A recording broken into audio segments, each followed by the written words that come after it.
What's up, everybody? Happy Wednesday and welcome here to Series E Apex Legends. It's Pro Night here this week as we get closer and closer to the end of Season 5. My name is Yeso, excited to be your host here today and ready to get into all of the fun. Before we do so, though, a few pieces of business to take care of here. First of all, for those of you that may be new to what we do here at Esports Arena, let's break down just how Series E works. Now, Series E is a professional esports open circuit that absolutely anyone can join across multiple different titles. We've got Guilty Gear Strive, Halo Infinite, and of course, Apex Legends.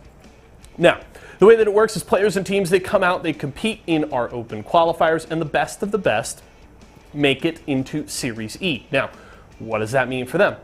Well, players will get the opportunity to sign a contract, they will get signed by one of our partnered brands, they will get a monthly salary and the opportunity to compete weekly for points and prize money. In Apex Legends, it's every Tuesday night against other open squads just like these teams used to be themselves, and then every single Wednesday they play against some of the best pros from all across North America. Now, if you and your friends want to get in on the fun, head over to matcherino.com/ESA to sign up. You can also use !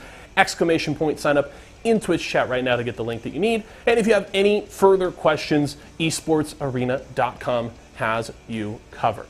Now, of course, as we get ready for tonight's competition, a big battle on our cumulative standings right now.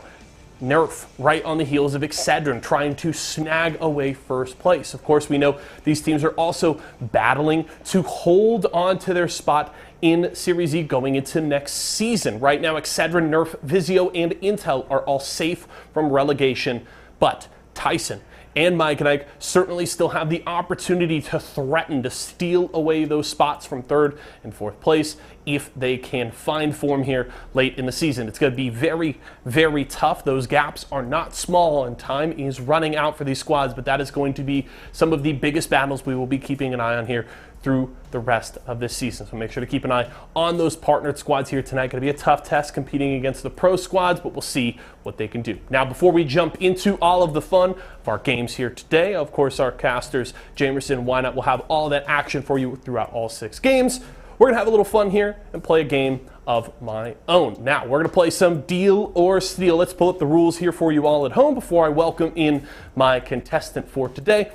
It's pretty simple. I've got 20 Apex crates with a range of awesome prizes from Esports Arena and all of our incredible partners. We will start the game with my contestant setting aside one of those cases to hold on for the time being. We will then go through multiple rounds, opening up crates and eliminating prizes off the board. At the end of each of these rounds, I will have a deal for my contestant. They can either accept it or they can stay steal and keep playing the game. If we get to the end of all 3 rounds and they take none of my deals, we will open their crate that they set aside at the beginning of the game, and they will win what is inside. So if that all makes sense to you all, let's welcome my contestant here for today from Team Nerf. They're trying to chase down Excedrin on the standings, but I think my friend Force here is also going to try and chase down a brand new Vizio TV here today. He's joining me to play some Deal or Steal. Force, what's going on, my man? Good to see you. Good to see you, man. How you doing? I'm doing well. I'm excited to play with you here today. Excited to maybe talk a little Nerf Apex with you at the end, but let's get down to brass tacks here. I got 20 crates on the board. I got an awesome range of prizes here. What's that lucky number? Which crate do you want to set aside here at the start? Easy. Number 5. Number 5. Okay. Why is 5 the lucky number? It's just a number pretty close to me. I've always had that number like in sports growing up. Okay. It was like my dad had that number too. Just kind of like, I don't know. Okay. All right. It's a legacy number. All right. Hey, I'm keeping my fingers crossed. Maybe there's a Vizio TV, maybe a brand new Razer headset hiding inside of there. I'm knocking on wood for you, my friend. Round number 1, we got to open up 9 crates. So one by one, let's just start cracking these suckers open. Shoot. 20 is the first one. Should I just fire them all off, or like? We'll go one by one. So 20. Okay, yeah, let's 20. do it. We'll go 20. Let's see what we got inside of crate number 20. We're hunting for those white tier prizes here early on, and oh no! Oh, are you serious? Oh no! Oh. Ooh, can we run it back? Let's restart. Let's start just over. we could just like a test, right? we could just do that over. Yeah. We were just making sure it worked. God. That one Oh, that stings. That one hurts. Let's not talk about it. I gotta kind of collect myself here. What's next? Dude, like, all right, yeah, number 12. Okay. I don't even know how to play this anymore. Like, yeah. I'm in a haze right now. I don't know what's going on. Crate number 12, 2,150 Apex coins. Man. All right, cool. I'm just gonna say, okay, number 1. If 20 is that, like, let's go number 1. Oh, I'm so sorry, my man. That one stings. Who's controlling that over there? I need to talk to him. 6,700 Apex coins inside of crate number 1. Okay. What is that? 3? Let's get 2. Number 2. Number 2. Okay, let's do it. Come on. I need a white tier prize. There's 8 of them on the board. We need to find one right now, and you got it. The Intel jacket. There we go. Okay, we're right in the ship here, Forrest. Okay. All right. No, it's not okay. I'm gonna be honest. It's not okay. I'm down bad. Number 4. Number 4. Let's do it. Yeah. Keep working our way through that top row. Hopefully we find another white tier here. It's going to be the Mike and Ike Mega Mix. Exactly what we're looking for. Number 7. Number 7. Okay, staying in those single digits here for the time being. They're working so far. I have 2, my man. Great number 7's got an Esports Arena mystery box, but there's 2 of those. So if you still want one, you still got a shot at it. No worries there. What is that? 3? How many? 6. Yeah, 6 so far. We need 3 more this round. Oh, wow. Okay. 13. Lucky number 13, he says. Okay. Don't say that. It's not a lucky number. We're looking for some good luck here. Come on. It's the Mike and Ike Mega Mix Sour. There we go. All right. Number 10. Number 10. Okay, let's do it. Force kind of sneaking his way into the double digits here, trying to feel a little safer. Series E jersey of your choice. Guess what? Force already repping the Nerf jersey right now, so I'm good. He doesn't need one. He's good. Let's do number 19. There's just no way it's a headset, right? Like, there's no way. I can not make any promises, but this is the last crate of the first round. Surely it's the hat. Let's find out. Crate number 19. The final Apex coins prize, 2,150. Okay. Let's all stressful, man. Chat, Force, everybody, just a collective deep breath here. That was a rough start. Terrible start. But I would say other than hitting the biggest Apex coin prize, you recovered pretty well this round. I would say it went really good other than that first crate. And there's still 2 Razer headsets on the board, so you still got a good shot here.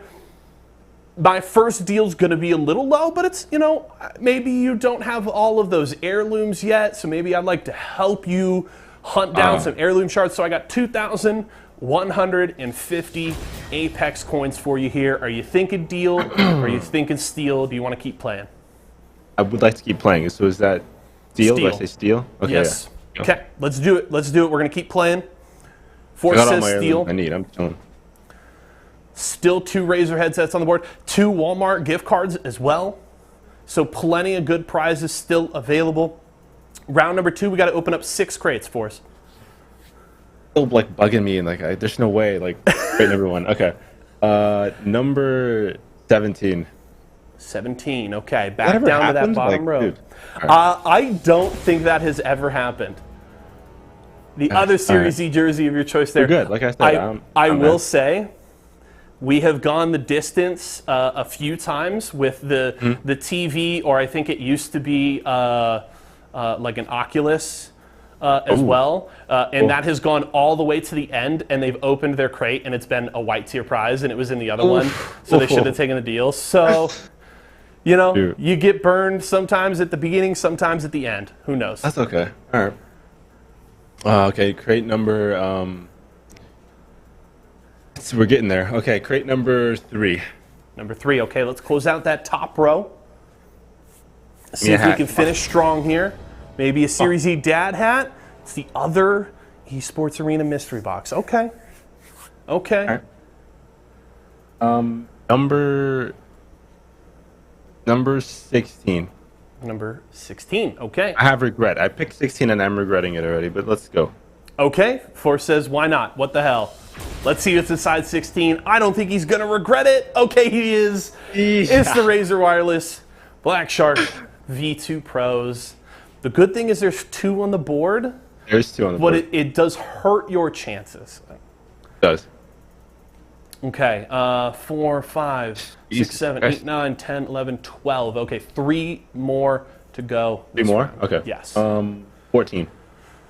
Number 14, okay. Okay, 16 bit you down in that 4th row. Let's see if 14 can bless you here in round number 2. It does. The Tyson t-shirt there. Okay. Very nice. Number 15. Number 15. There's no way. Let's see what we got inside. Doesn't make sense. Good chuckle out from production out there. No! That doesn't make sense, guys. Oh, no. The other Razer Wireless Black Shark V2 Pros. Who's shuffling these things, man? We need to have a conversation. This is rigged. Oh, okay. I'd like to speak to your manager. No, yeah, seriously. Your spirit's at, man. 4, 5, 6, 7, 8, 9, 10, 11, 12, 13, 14. One more. Last one of the round, of course. Let's finish on a high note, man. There's 4 white tiers up there. Finish on a high note. I don't even know how to go higher than this. 18. Let's just go 18. Okay, let's do it. Let's do it. Everything's 18. gone. Show me a white tier prize. Come on. Number 18. Give it to me. Oh! Oh, the $50 Walmart gift card. Oh, Force, I thought it was only going to get better after that start. All the juicy stuff is on the bottom. Like, guys, let's okay. You gotta shuffle that deck one more time, all right? Come on, like you gotta cut it a few times, mix it up. Cut it a few times, you know. Okay, all right. My second deal for you, first time around, it was some Apex coins, and I was hoping in the second round maybe I could offer you something more with some good prizes on the table. Unfortunately, my offer not going to be maybe quite as good this time around, but you know, maybe you're trying to add a little something to your style. Maybe you need a little hat when you're going out. You know, it's been hot. We've been getting blasted by the heat wave here in SoCal. So how about a Series E dad hat? You know, get a little shade, keep you looking good. You could rep Series E. What do you think in that $50 Walmart gift card on the table? I will say, before you make a decision, you're going, I mean, okay, why not? He doesn't even need to know. I'm not a hat guy. Steal, that's okay. I respect it. I respect it. So the way this is going to go, we got last round here. You're going to open up 3 crates. I will have one final deal. If you don't take that one, we open crate number 5. So 6, 8, 9, 11. 3 have got to go. Okay. We're opening 3 here? 3, yes. Yeah, okay. Number 11. Okay. Let's start with number 11. Get the biggest one off the board. Hopefully it's not the biggest prize, and it's not. Yes. Series E dad hat. Okay. We've been searching for that sucker for like the last 10 crates. Where you been at, man? Yeah. Let's go number 9. Okay. Working our way down. Number 9. Maybe another hat. Did Force find it? 2 in a row. Oh, no. Oh. Okay. It's the $50 Walmart gift card. I'm fine. No, I'm fine. Oh, you're fine. I'm not. I'm not fine, dude. I'm on the struggle bus right now. I'm getting all sweaty and worked up. Like, bad. I'm getting you so anxious. You're going to play 6 games tonight against the pros. You can't get worse than this, man. Like, it's fine. It's all, yeah, I guess you can only get better from here. Okay, 6 or 8. Last crate. 8. Just 8. Okay, we'll keep it rolling. 11, 9, now 8. I'm down with the Nerf gun. Like, let me go home with a Nerf gun again. I can add it. The game, the Nerf Ultra Blaster. That's a good one, too. Okay. You know what? We're at my final deal here. What's your deal, man? And Force, I respect the fact that you went the distance despite all the trials and tribulations of this game. Okay, I respect that. You've been battling all season long. So you're a big fan. That Nerf Ultra Blaster is pretty cool, huh? Yeah. Pretty dope. It's kind of got that drum magazine. You know what? I make the rules here. This is my show. So my last deal is the Nerf Ultra Blaster. Yep, I got a Nerf Ultra Blaster for you first, Force. You take home, ref the Nerf squad. Are you taking it? Or, I will say, you could say steal and see if the other blaster's in crate number 5. It's up to you. If the other blaster is what is on the screen, I have that one already. I don't need another one. Oh, you have the Elite 2.0. Okay. I'm trying to a collection going, so I might have to run with that. I'll take a deal here. Okay, let's do it. Dude. Oh my god. This is the great thing about them giving me the reins on this show is I can just throw out the rule book and say, yeah, we eliminated it off the board. Good. Who cares? So, Force says deal.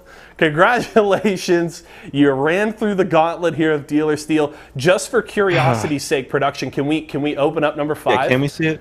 And see what's inside? The curiosity's killing me. It's a hat. If it's the hat. I opened the TV round 1 like it's the hat. Hey, okay. It was the blaster. At least it's the Nerf gun, yeah. Okay. I'll take it. I respect it. Force, thank you so much for playing. Before I let you go, you guys feels like you guys have kind of come into your own here over the last 4 to 6 weeks. You've really charged up the standings. You are breathing down Excedrin's neck right now. Yeah. Are you kind of really focused on trying to steal away first place, win the championship this season, or are your eyes kind of set further ahead looking forward towards like ALGS Year 3 and all of that? It's kind of both. I mean, I personally don't really pay attention to the standings so much. So like, I'll show up and turns will be like, oh, we're close to this team, and we'll just be like, okay, well, it doesn't really matter because we're getting better already, and like kind of coming into our own and figuring it out. So I do think that I'm confident like we'll pass them, and then I don't know, just like you said, focus on Year 3 ALGS. What has been the biggest factor for you guys really kind of rounding into form then here recently? We made a switch in who plays who in our comp, the whole Seer, Horizon, Valkyrie comp, and we swapped things around. I think Turns was a little bit uncomfortable on Seer, and they gave me the Seer reins, and I'm kind of liking it more, having that like control of the queue and all that stuff and how strong it is. And combine that with just like trying to frag more and like fight people more often has really, I don't know, like taught us more about the game and figured it out a bit. Hey, it's looked good. You guys have also just been really fun to watch. Every time we jump into a Nerf POV, I'm down for it. So best of luck to y'all tonight. Tough set of competition ahead of you, but we're rooting for you here. So thanks so much for your time, my man. Yeah, thank you for having me. Even though I'm really upset about the TV, like. That's okay, Force. That's okay. Maybe next time. Maybe we'll get you back here for some redemption later. That does it for Deal or Steal. We've got a full slate of games here, so I'm not going to waste any more time. Quick reminder, though, if you want to get in on tonight's Series E Fantasy, head over to Twitter, get in on the fun, pick your 3 players for tonight, and you can win. And also know that our good friend CEO Tyler here, the CEO of Esports Arena, has an extra $50 on the line for the winner tonight. So get in and compete. Just head over to our Twitter at Esports Arena if you want to enter. But let's kick it off. Another night here, Series E, Apex Legends. You are the... All right, welcome everybody. Series E, Apex Legends. All of World's Edge explodes into chaos, and G2 round the corner, taking what is rightfully theirs. War with our Ashe player Musin follows, and it's going to quickly switch to the Peacekeeper, putting down damage quick as that Fury starts it off with the devotion and does so much work. May have single-handedly clutched it for Vizio, and with the last shotgun shot, does it. Let's get the game's underway, man. I'm ready to go.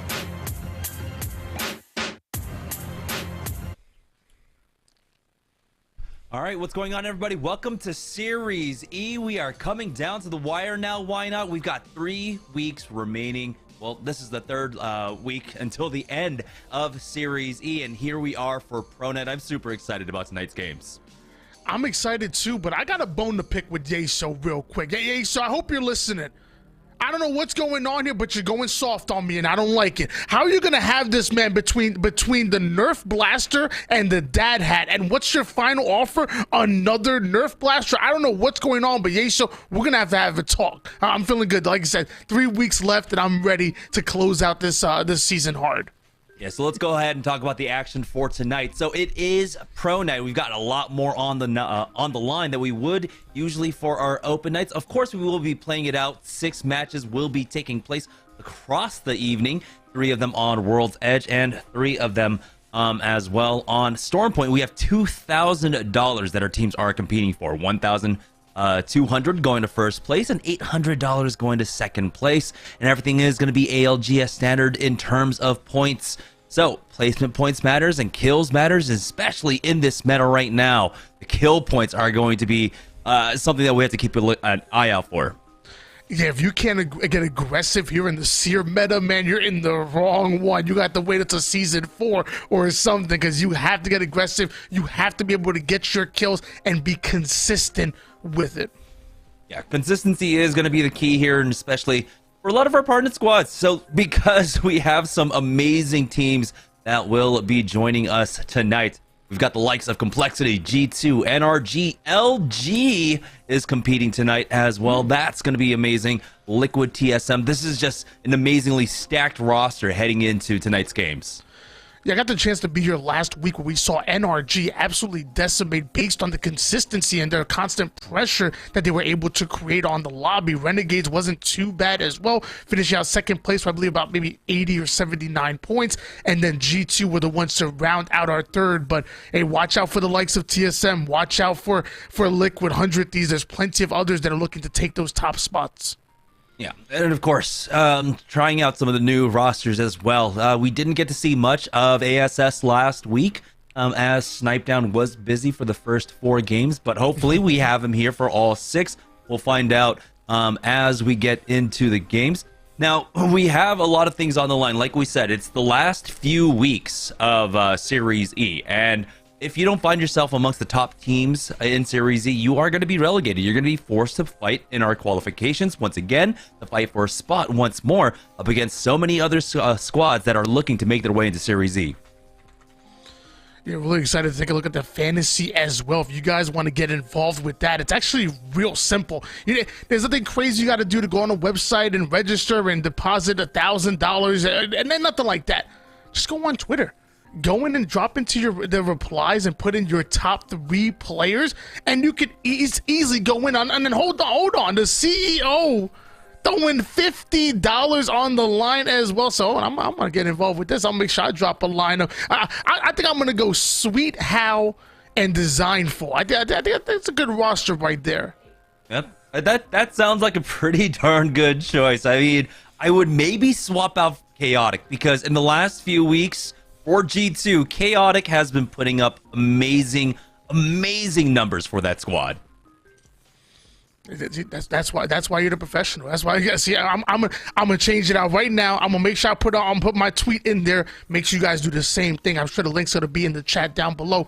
Not only are you going to the leaderboards to get that prize at the end of the season, but then CEO Tyler putting $50 of his own money on the line. And hey, who can't use an extra $50 here and there?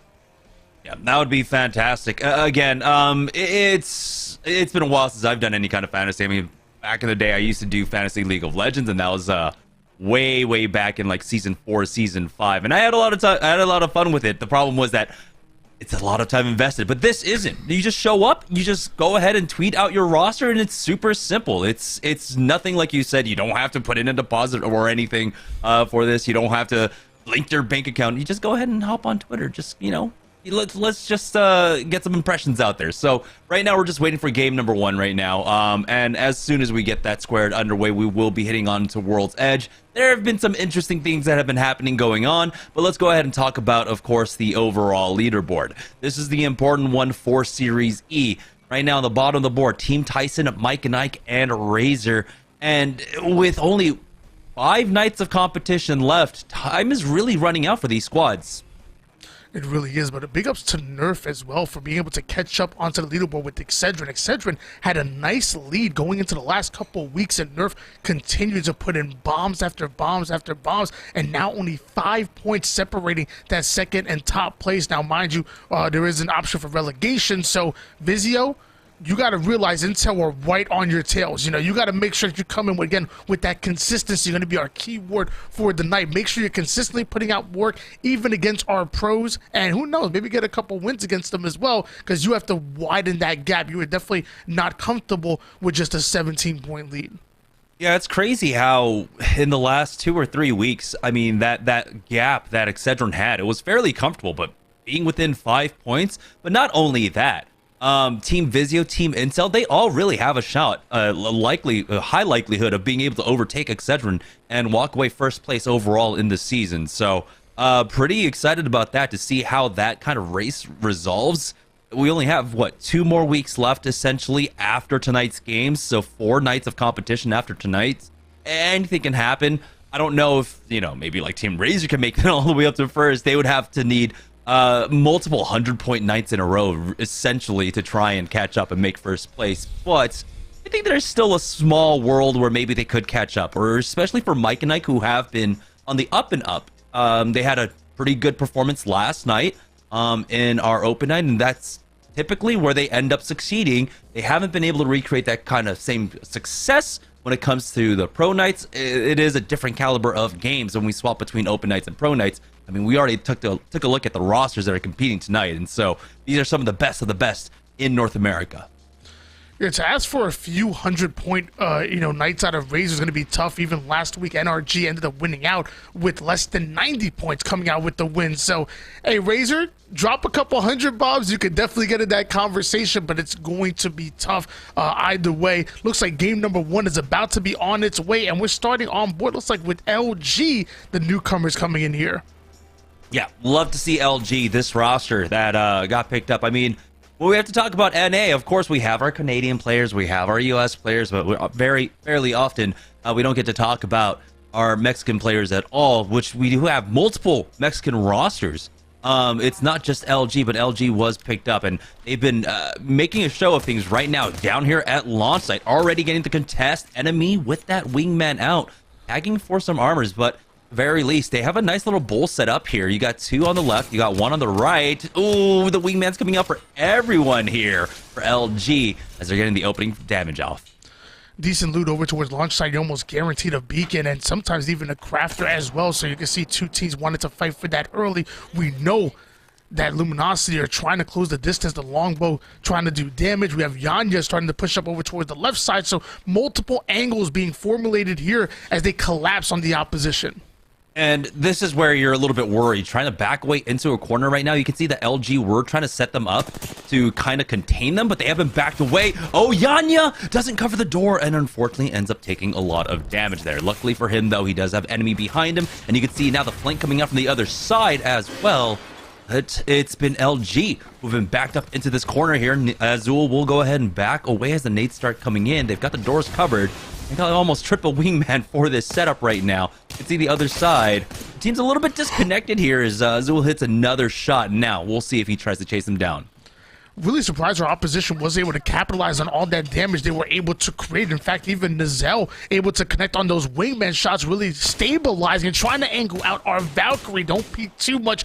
The wingman shots are starting to connect here, and LG just looking for that initial damage once again. Once it comes in, we'll see a scan from Bloodhound, and we'll see them ape forward. We'll see them hold on to that W key. All it takes is that damage or Horizon Q to block off the angle. Yanya does step outside to just try and cover one right now. You can see change up in the angle so far as LG have been cracked on 2 of them. Enemy dropping low, does back away. Again, they're still just playing from the inside. We'll see enemy trying to cover the angle right as the wingman shot's not quite connecting. There's the first knock. Excedrin is the other one on the other side of this. And now they've got the 3v1. There should be an easy cleanup. LG will go down to Excedrin.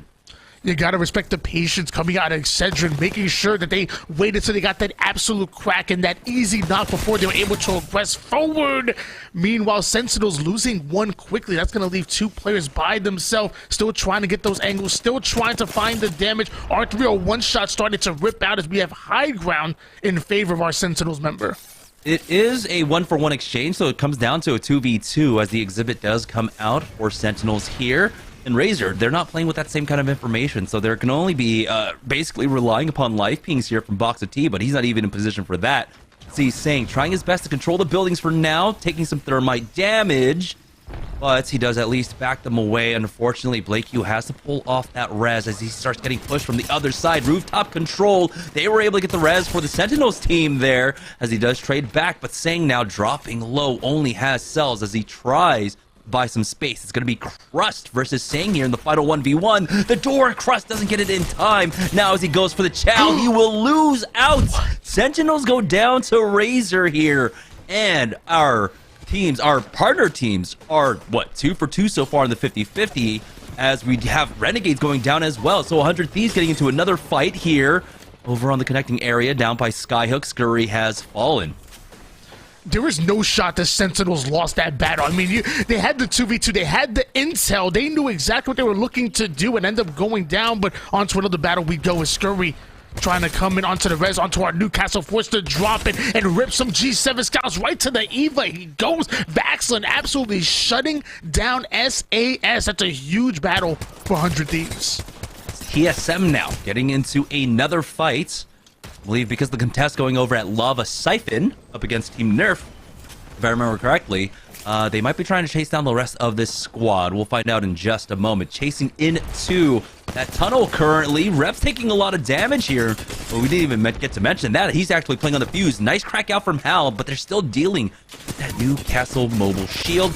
Break it, and now they try to push forward. Zen has gone down. Now TSM with the man advantage, pushing forward now at the 2v1 SSG get eliminated. Love the fact that TSM are so confident in their fighting ability. They feel like they don't need to have that intel, that Bloodhound or Seer. They're going to rock Fuse and Horizon, which are an amazing combination. You're seeing that zone start to pull center. You know, Harvest are going to get really fun. Landslide going to be a giant choke point. We're trying to rotate through there, such as Team Liquid or 100 Thieves. Things are going to get really dicey over towards the central zone, but love this TSM composition that they're playing. I'm a big fan of Fuse. He's so fun to play, and the man deals damage. Yeah, we are down to 14 squads as round 1 is finishing up closing. We still have a minute left there, and you can see teams are starting to make their way on in. NRG, even though they have priority on the rotate, they are trying to cut off teams going over towards that landslide area. We'll see if they end up running into 100 Thieves, or if 100 Thieves are able to get past them and make their way down. I mean, 100 Thieves typically want to play a little bit more central and play for zone. They got into an early engagement that slowed down their rotation. Now you can see the heartbeat sensor picking one up, and so Sweet's just going to go ahead and call it. They don't have that high ground angle. You have to imagine if the team's already in landslide, they're playing on top of the cranes. And so I love this call coming out from NRG. We tried to stick around. We tried to get aggressive. This is a bad fight. Just call it before we even get spotted. Also, the positioning on NRG as well, staying towards the backside of the zone. You're going to try to hold anybody coming in, and once that zone closes and you have nothing to worry about from behind you, only worrying about what's in front of you. The reason why NRG was so big on their win last week was based on the positioning and the long game they were able to play. Tyson looking to play some long game here. Height advantage, R301 with the 2x4. When those shots start to connect for Davis, they will rip, and they might get aggressive with the 14 squads on the map. Now we get the ring pulling away from Team Tyson, but this fight is going to be important. They have 2 minutes and 30 seconds to try and work this one out and try and maybe dissuade this team from pushing, or just go for the full send themselves. It's going to be Mike and Ike on the other side of this one. And the big part of this battle is the fact that there is a beacon here in Lava Siphon to try and pick up. This ring did pull away, like you said, towards that Harvester side, but you want better information about it. There's so many Harvester circles. You can go over to the respawn building. You can go over towards either of the snakes. So you really do want to have that ring 3, ring 4 information.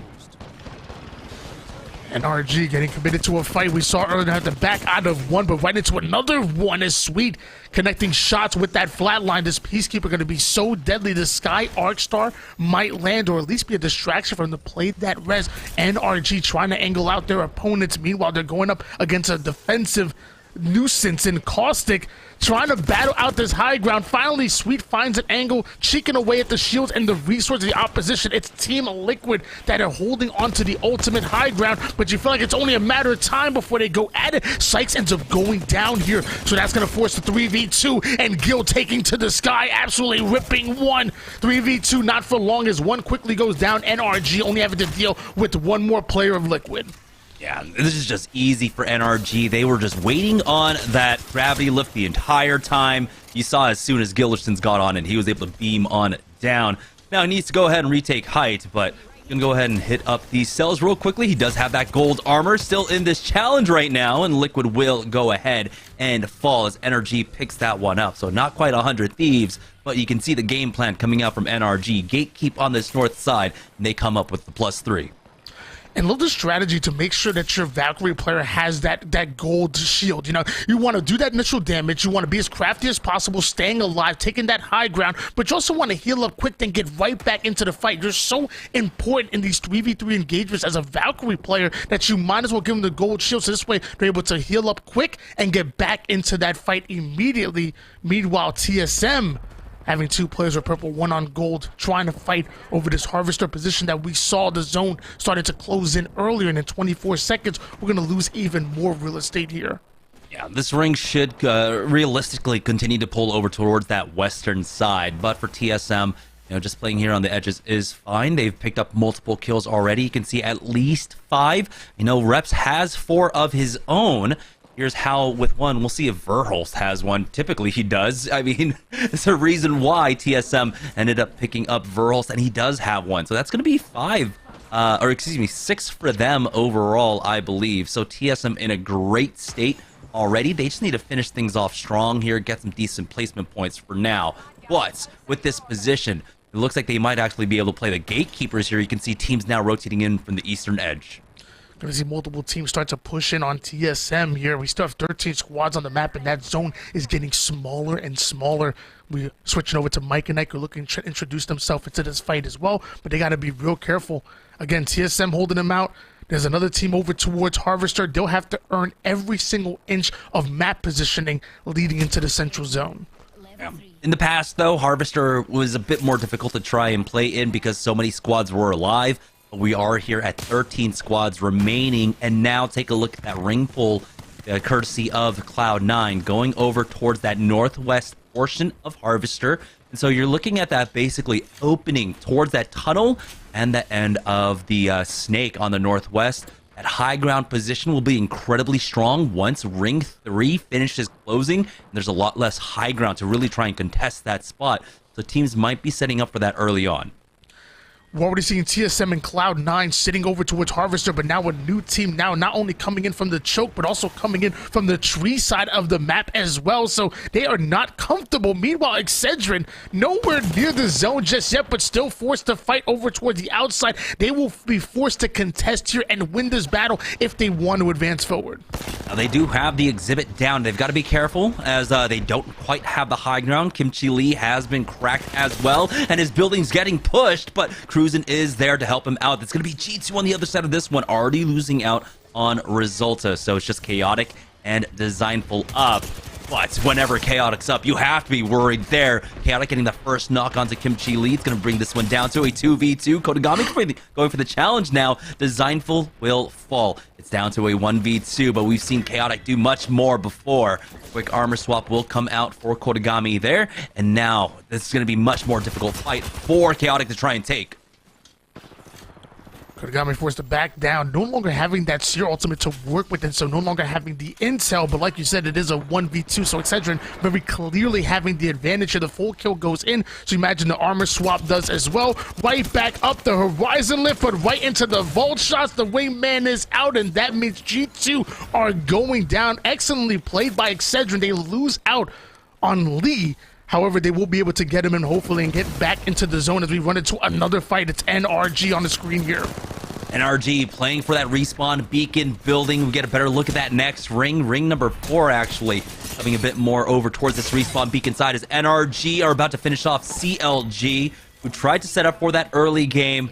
Unfortunately, that's kind of what happens when you try and take this respawn beacon building. We know that a lot of these buildings on World's Edge is just easy to push, especially the newer ones like this one right here. And so NRG doing a great job. Now they have basically God spot. You can see Complexity are also set up in a pretty decent spot on top of that beacon of Harvester right now. Most of our squads remaining currently in the lobby are over there at Harvester, so Complexity are going to have their work cut out for them to try and hold them down. And things also get really tough for Razor. You have 100 Thieves watching that choke that you know eventually Razor are going to try to come out of. I'm not sure if they have a Valkyrie, maybe they try to find a different exit point, but as of right now, 100 Thieves are loaded up. You have the Watson fences. It's going to be really tough for Razor to get through over this area, and I feel like they know it. That's why they're taking their time. 11 squads on the map, 32 players physically here, and we're about to see a fight between Razor and 100 Thieves. Yeah, this one's awkward because it's mirrored compositions, and it's mirrored compositions that don't typically really want to fight right. They are trying to play center zone, both of them, with the Newcastle and the Watson. Very similar play styles, very similar positioning. There's a small chance, I believe they should have the aerial access to actually just get past 100 Thieves here with that skyward dive as soon as they get it up. And so that might be the option for Team Razor as NRG are about to get into another fight, or I don't know if that was a long-range knock. Minute and 33 seconds to play with, so Razor definitely having a few options to go with, and hopefully they'll be able to play off of it, but there's just so many teams for such a small zone that I'm worried about this, but setting up the armor swaps might be the play here for Razor if they plan on trying to headbutt forward and go right through 100 Thieves. This armor swap might be really helpful. The shots are starting to ring out, and Razor is feeling it at the moment. Inching forward, but the fences are here. That's the first thing. That's the first line of defense, is getting through the fences. Then you have to deal with the opposition of 100 Thieves still holding you out. Yeah, they have about 30 seconds realistically to try and really figure out if they want to commit to this. This could be an incredibly strong position to have, essentially being able to play around the rocks and being able to play around basically like the scaffolding. But you can see the call's already being made. They're going to go ahead and back away and go for the skyward dive. That time ticking away, and so they understood the timer, they understood the lesson. They will just go ahead and go for that skyward dive instead. And is the play. I mean, what advantage do you have trying to headbutt 100 Thieves, going through those fences, them having that ultimate positioning on you, and then even after you earn it, you're making so much noise that any team is allowed a third party. The NRG is not too far away, and so is a multitude of different teams. So I think your only play here is to skyward dive. Razor very well aware of it. That's exactly what they're going to do.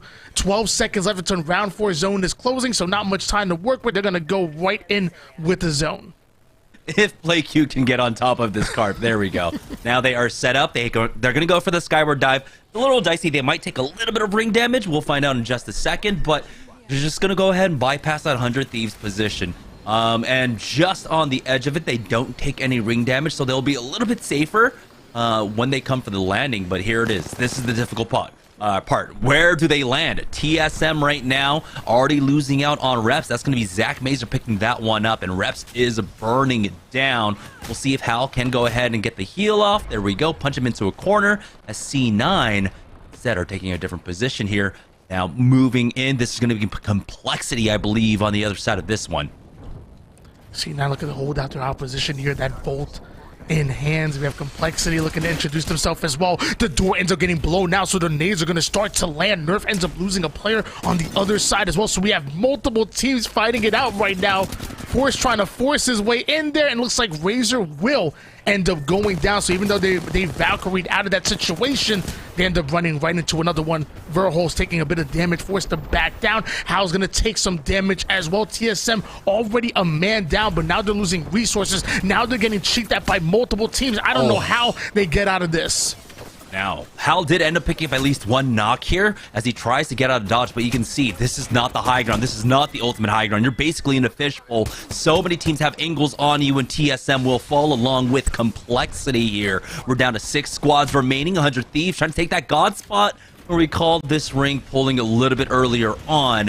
and they have the defensive position to play a little bit more out in the open than teams usually would. Intel now down, brings us down to 5 squads, 13 players remaining, 100 Thieves. Yeah, you have so many back off positions just to play this one a little bit more cautiously. This is a team that typically gets a lot more placement points than kills, and so they do like to play it a little bit more patiently. It's Mike and Ike, though, who are looking to get a bit aggressive. And love 100 Thieves' composition to hold down that position as well. You know, you talk about Newcastle's ultimate would provide you that cover out of nowhere. You combine that with the Watson generator. You don't have to worry about anything coming in like a Bangalore ult or even a Gibby ult that protects you from there. The extra shield, so playing cover, getting that shield, there's so much value out of that composition. It's perfect for holding on to the exact real estate that they're working on. Mike and Ike doing everything they can to try to get some kind of damage on and try to make them as uncomfortable as possible. But 100 Thieves are looking good. So are NRG. They're looking to get into the fight as well. The only thing I can say about Mike and I is they do have high ground, but I'm still not as comfortable with Mike and Ike as I am with 100 Thieves and where they're at. And especially with NRG finding a knock. NRG actually now at 8 kills for Nathan, I believe, as Gilderson is trying to find an angle here, forcing them down onto the low. As Gilderson needs to back away to hit up some cells, hit up some bats. You can see Sweet trying to deal with the teams underneath, and typically it's a little bit more difficult to get these free shots down on the teams inside the ravine, but we're down to so few squads remaining that NRG are afforded a lot of leeway here. Mike and Ike are challenging on the other side of this one, and Sweet's got to be careful. No cover remaining, and he's just dropping right into the pits of battle, but they have been spotted out. Mara gets the first knock. Cloud9 picking one up as well onto NRG, and they are on the verge of falling here. It's all Mike and Ike free firing here from the high ground position. Now we'll see when the last team goes down, because we've got 2 basically down here. It's just a matter of time. Gilderson's has been spotted down, and this leaves things open for 100 Thieves as Mar makes a huge mistake now. 100 Thieves with the opportunity to steal away the win. Thought he had a free kill right there, but Guild refuses to go down. Cloud9 looking to get involved as well, and down to 2 squads we go. Just 5 players on the map, and 100 Thieves are still fully loaded, and you can't say the same for their opposition. A 3v2, and now 100 Thieves look to inch forward here. They have the advantage. The nades are going to start to fall to open up with the damage as 100 Thieves are trying to angle out their opposition and ultimately push on them. The Horizon Q's in. MJ getting tagged up, but Vaxon ends up going down. Anmu going to follow up with some beautiful wingman shots, so we have a down on both sides, and finally a 1v1 here. Can he finish it? Oh, he just needs one more melee, just one more pellet, but MJ actually gets the armor swap here. Now things are looking so much more difficult for Onmu, bringing this one down to a 1v1 from what was a 3v2. Mike and Ike might be able to do it here, but the ring is going to start pressuring them. You can see Scurry has been rezzed as well, and here is the drop down now, trying to delay things at 100 Thieves. Will be able to take advantage of Mike and Ike dropping down to that low ground to pick up those kills and pick up the win. Love the thought process there. You know that Anmu's playing for the heals right there. So I think your best play when you're on the low ground is to play for that res. You either bait your opponent into coming in or get a man up and try to force the 2v1. Sadly, Anmu has been in these situations multiple times. So once he gets that heal off, he knows even the player that comes up, you're still at one shot, unless obviously a gold knock is involved, ends up dropping down, puts him down quickly, and really comfortable within that 1v1. So excellent job for 100 Thieves to regain. I mean, they already were at a 3v2 to begin with, but to lose out on 2 of your players and to regain, have that 1v1 and a momentary 1v2 and still be able to come on top is quite impressive. 100 Thieves are back. Yeah, you can see why it's always so worrisome, though, when you're playing up against a Horizon. That gravity lift can really catch you off guard, especially if you don't hear it in time to respond and try and spam them out.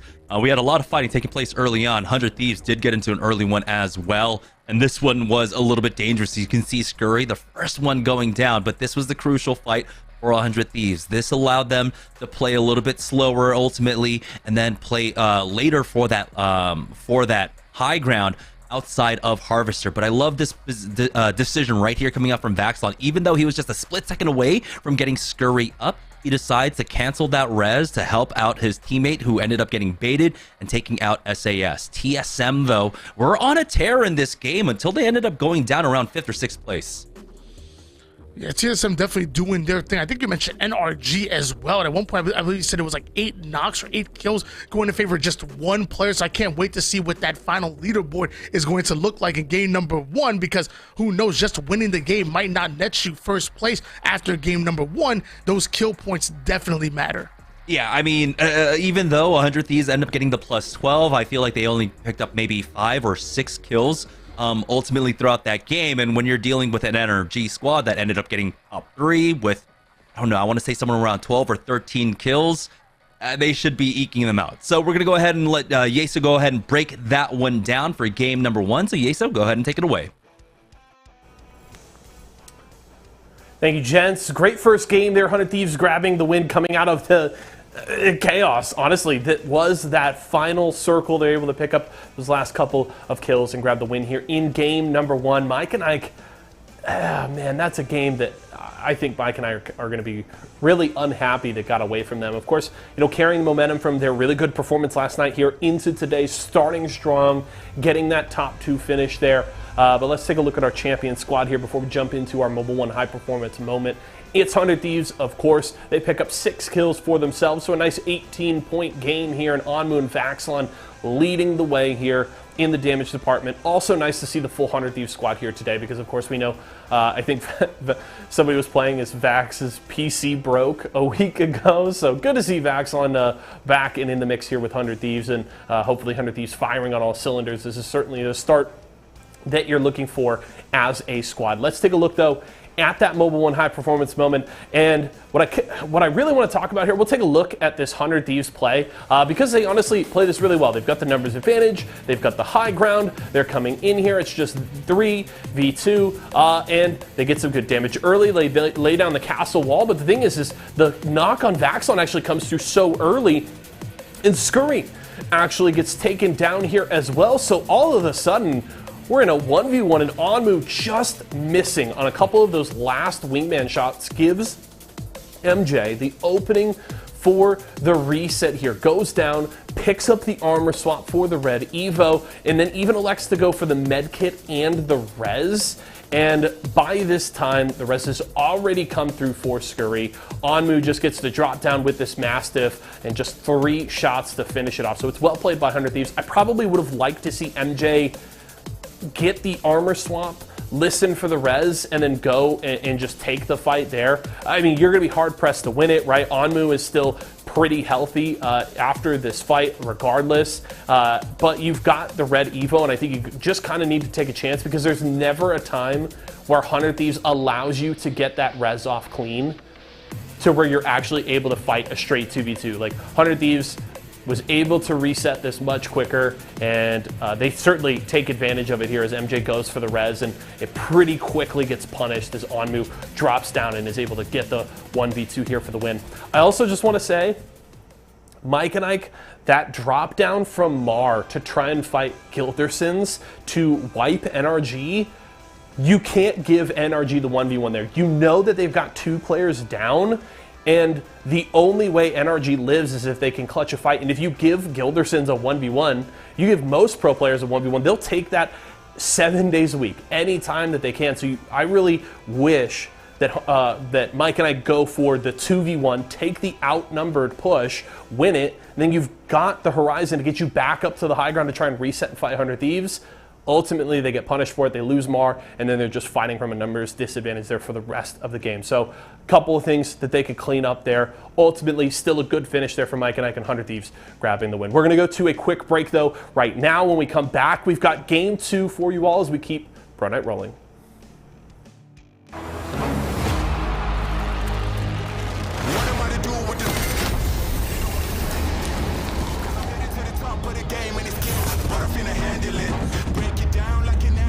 I'll be loading up, they wanna package this. Pray for peace, pacifist, I'm never old enough to give a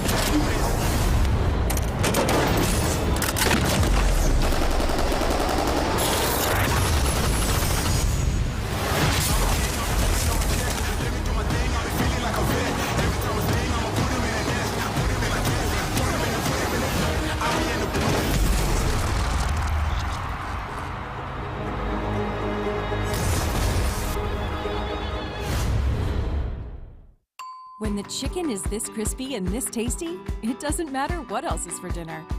Tyson crispy strips are so delicious, they'll be your favorite part of every meal. More crispy chicken, more family faves, more to love. Tyson. All right, welcome back to Series E. Just before the break in game number 1, it was 100 Thieves to take it, but we have squads like Mike and Ike and NRG, along with TSM, that were fragging out. So let's take a look at the Mobile 1 leaderboard to see who ends up in the lead. We said at the beginning of the day the kill points are going to matter, and they definitely did. Edging out 100 Thieves, there is going to be NRG for first place overall with 19 points, but we still have 100 Thieves right behind them, along with Mike and Ike, Cloud9, and TSM. Yeah, you know, Hal playing with the controller today, able to be good enough for 5th place and probably going beyond in game number 2 as he gets himself a bit warmed up. Obviously, 100 Thieves and Team Mike and Ike were their final 2 teams going into that game number 1, and they're sitting in 2nd and 3rd place, but it was all about NRG absolutely speed running throughout the lobby to get themselves a win, but not by much so far. I mean, they're sitting at 19 points, but still everybody looking to come on top with that game 2 leaderboard. One of these compositions will start to change up a little bit. Yeah, it was just some small positional errors really there for NRG that gave Mike and Ike a little bit of the upper hand when it came to those late game positions, but I feel like NRG should be able to clean that up here in game number 2. Speaking of which, we are getting underway, so let's go ahead and join on board with our winners from game number 1. That's going to be 100 Thieves dropping in, and I don't know how long we're going to be able to check in with them because we have so many 50-50s taking place. We have to keep an eye on Lava Siphon, we have to keep an eye on Launch Sites along with Epicenter, that fight taking place as well. So 3 of our partnered squads currently in a 50-50. What's crazy to me is that the only constant in Apex Legends that things are constantly changing. You know, you have 100 Thieves, for example, just last week finishing off in 11th place, only able to put 21 points on the board. Meanwhile, today in game number 1, coming out with the big win and putting up 18 points. They almost outscored their entire last week in one game as 100 Thieves landing quick, playing the beacon, trying to loot up as much as possible so they can get ready for the fight, which will most likely ensue here.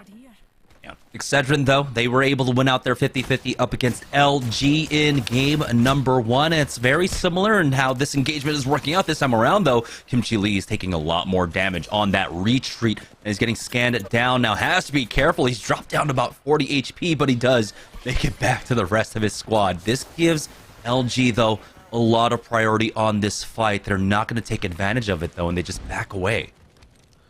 Neither Luminosity nor Excedrin giving up this positioning here. They went into 150-50 where Excedrin were able to get out with the win, but it really wasn't by much. Luminosity played it well, and we're starting to see that zone pull heavily towards Thermal Station. We know who lands there. G2 daring anybody to step foot on their property. They're going to be fully loaded, getting that high ground. They must be loving where the zone is pulling. What's going to be interesting is how they play this one, because this ring doesn't pull into Thermal Station proper. It does, but like it doesn't go over towards the sniper post, right? You're expecting this one to go towards that platform, basically where the end of station is, right there on the map. And that platform is where a lot of teams want to play off of, but that platform you can't play early. They have all those buildings that are in play that CLG are already making the rotation in for. You have the teams that will be playing on that high ground along with that beacon building all the way towards the southwest of that ring. So G2 right now, they're already losing out on priority for these teams rotating in. They might have an opportunity maybe in the next minute to try and take a fight up against CLG, but we know how big Thermal Station is. It takes a while to loot up, and so I don't think they're going to actually find that timing as SSG is another team coming in for the early rotate. Oftentimes, one thing that gets underrated is the speed in which these pro lobbies play in. You know, not even just their fights. They usually start and try to end it as quick as possible. But even as fast as you rotate, you know, they're looting up as quickly as possible, knowing exactly what loot path each and every player is going to play, not interrupting it, and then they are gone within just a few seconds. It seems like SSG already making their way into Thermal Station. We obviously know G2 are waiting for them, but also remember there's multiple teams that are doing the same. You know, I remember seeing NRG not too far away as well. So SSG gonna have to be very careful with how they play this out, because the moment they start to make some noise, I promise you a third and maybe even a fourth party will look to introduce themselves. Yeah, G2 with no beacon scan, unfortunately here, but they should have a fair good idea of where this one's going to end. They see that CLG are off in the distance, where they should have been able to at least spot that drone that's been flying around for them now, as Nano's going to go ahead and rejoin his squad. He was able to spot out one team that was that SSG squad that has taken up position on that high ground over there, as now NRG have spotted them out as well. This is what I was telling me, man. You got to be careful. I said, you got to listen. Come on, man. Listen to the loud man. NRG coming in quick, and now we're going to see SSG caught between two different teams. NRG already angling right in front of them, and don't forget that G2 are not too far behind. We see that Seer Ultimate coming in for that intel already. A crack by Sweet, the G7 Scout, definitely getting value, and now you just have all of this high ground that NRG are able to work with. And SSG ended up using basically everything there. When I say basically everything, it's I mean their interception pylon is gone. They've given up that high ground. They have pulled into that tunnel.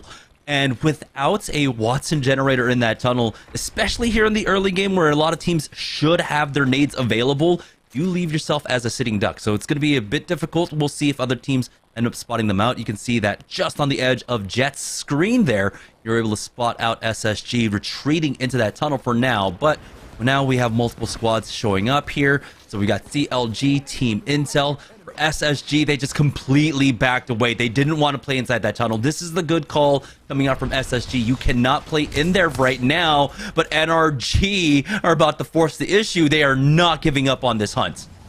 Big shout out to SSG for able to find an exit route out of that situation, being in the middle of two different teams, but NRG are relentless. They are not letting up, and we saw how comfortably they were pushing this building before, and we're seeing it again. Now the opposition really stuck in that corner, but 100 Thieves are right around, and there's a Kraber in the hands of Onmu. Round one, Kraber putting a stop to NRG's push there. Onmu does get tagged, and he's forced back. Unfortunately, though, he's only sitting on that white armor. He just really needs to hit one man shot to get himself that blue, but you can see that both of them, all of them really want to get involved in this one. They're just going to go ahead and swerve back, though, play for position instead, not get involved in this early fight. Our winners from game number one need to maintain this lead, maintain consistency in this fight, though. CLG, I believe, might have already gotten a knock onto Team Intel as the singularity comes out. Nana's going to be able to back away. It's G2 actually making the push, losing out on Designful, as it looks like G2 was trying to get in for a third party. EMP has been used as they cover this res with some nades, but now some nades coming in on them. There's a re-knock onto Designful. That's Vaxlon picking that one up. And you see how desperately G2 want to get their player back up and Designful, because you have to be fully loaded. There's too many teams behind to try to play as a duo, so they're really prioritizing this as Renegades are sitting not too far behind.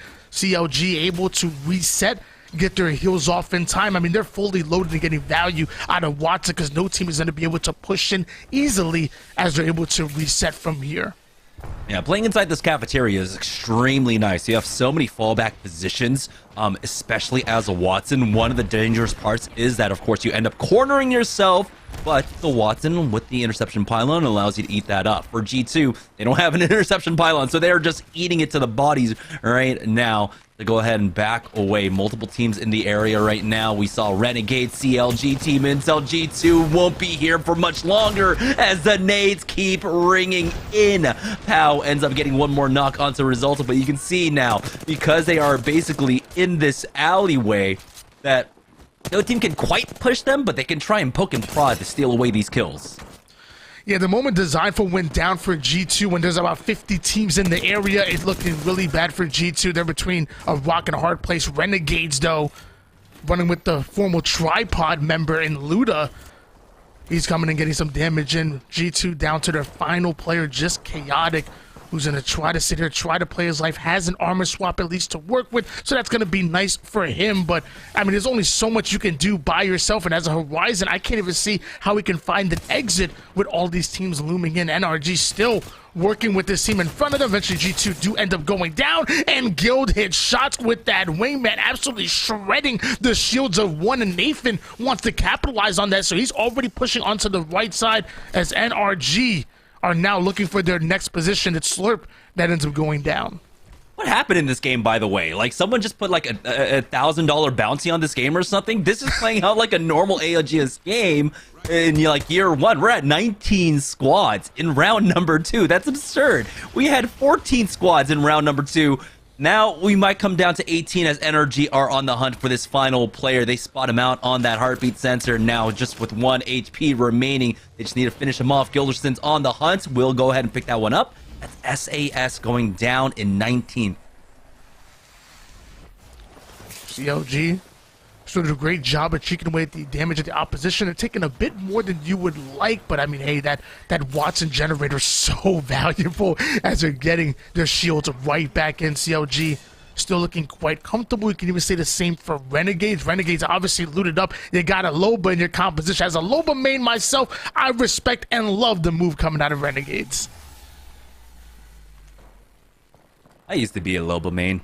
I love Loba. Absolutely fantastic. And it's great to see that like we still have this kind of legend diversity when it comes to Apex Legends. I mean, we're still seeing, of course, a lot of the Seer Horizons, but like we saw out from 100 Thieves and others, we can still play the Newcastle and the Watsons for TSM. They're busting out the Fuse Horizon. I know that Raven's been a huge proponent of Fuse, and I love to see, of course, Reps being unleashed so far, giving him so many different avenues to really open up as a player and really showcase his skill.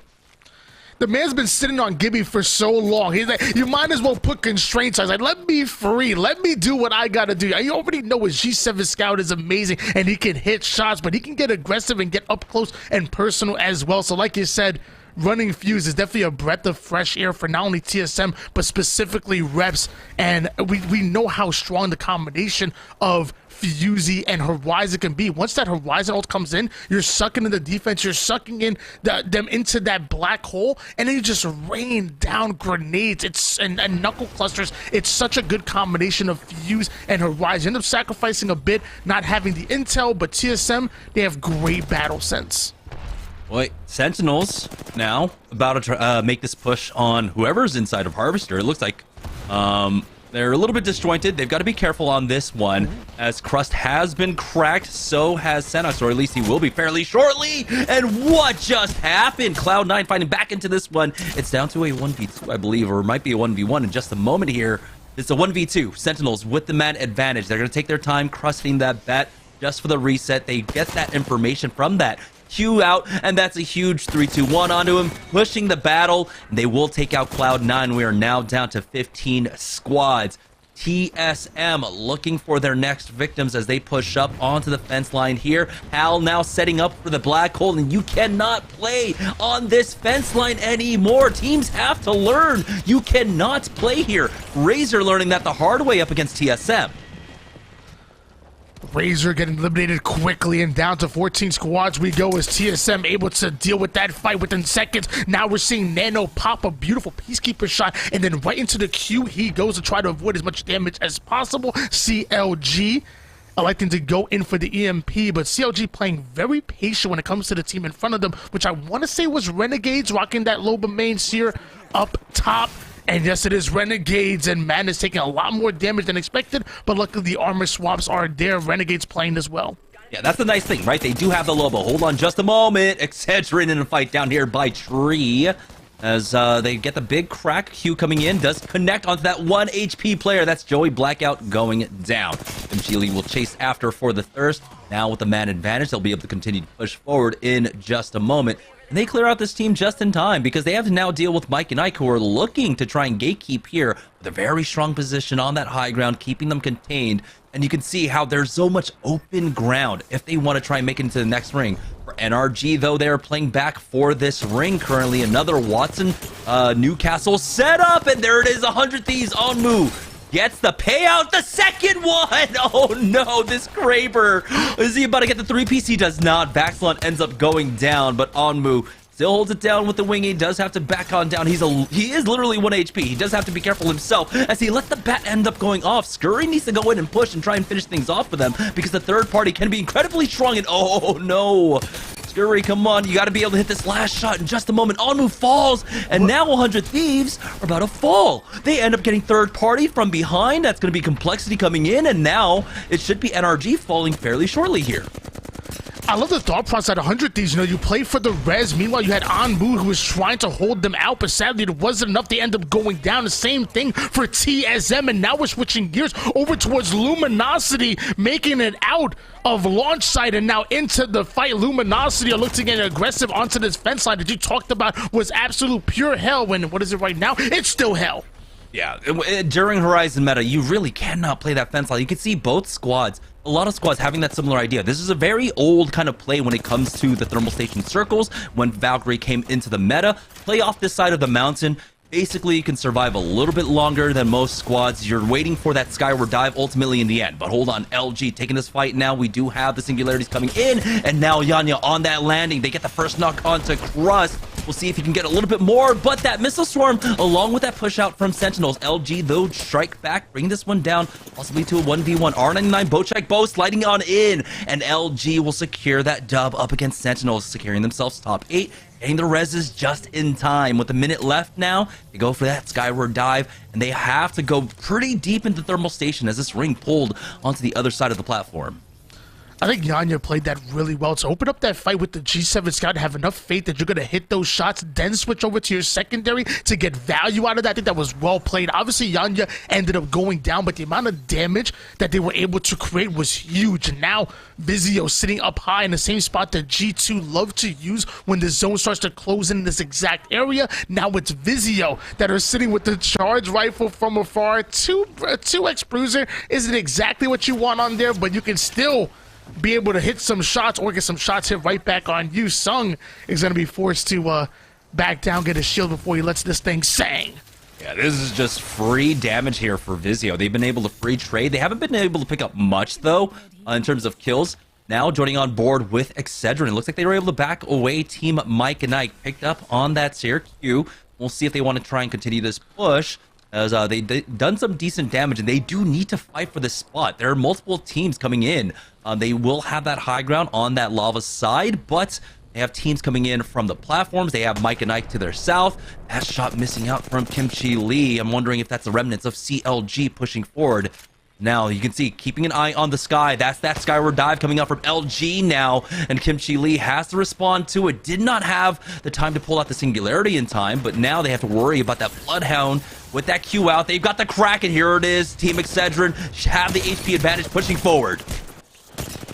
And that solo Wraith is getting involved into the fight as well. Excedrin having to dedicate their attention, and the timing just wasn't right, so two players end up going down. There's only one left, and Mike and Nike continue to grind forward as they immediately eliminate Excedrin. I believe that's the solo Wraith that they're getting involved with as well, who's doing a max damage Wizard Coin down to one shot. Mike and Ike don't want to get caught within the storm, so they quickly reposition here down to 7 squads. But there's still one solo player, and I believe it was CLG that was there. Yeah, very unfortunate for Excedrin, who ended up getting landed on by that LG squad and having to respond. You can see that everyone turned their attention to that fight, going for that 3P, going for the 3 kills. For CLG, they were able to make their way inside of these blue tanks right now, but Mike and Ike are still patrolling around here looking for these kills. And they might be able to pick up the last remaining members of CLG. LG actually still alive. Yanya by himself as the nades come in close, but he does dodge that one out. For Mike and Ike, though, they should be able to spot him out on that heartbeat sensor in just a moment. But it looks like they're keeping an eye on CLG, and they do end up getting tagged, so they know where Yanya is. He gives up his position. The Seer Q connects, and now Mike and Ike going to try and full send it in just a moment with that grab lift. They're waiting that one out, and then they'll be able to full send it on to him in just a moment. Slow and Steady wins the race, all about that timing, and they're waiting for the right one. The Thermite, though. Burn, baby, burn. LG end up getting eliminated, and my apologies earlier. That wasn't a solo Wraith. Actually, there's 2 players currently right now. CLG are still alive and kicking. Meanwhile, MJ getting some shots right back on him here. CLG still trying to find a way into this zone, but having to deal with the opposition in front of them before they're able to make it through safely.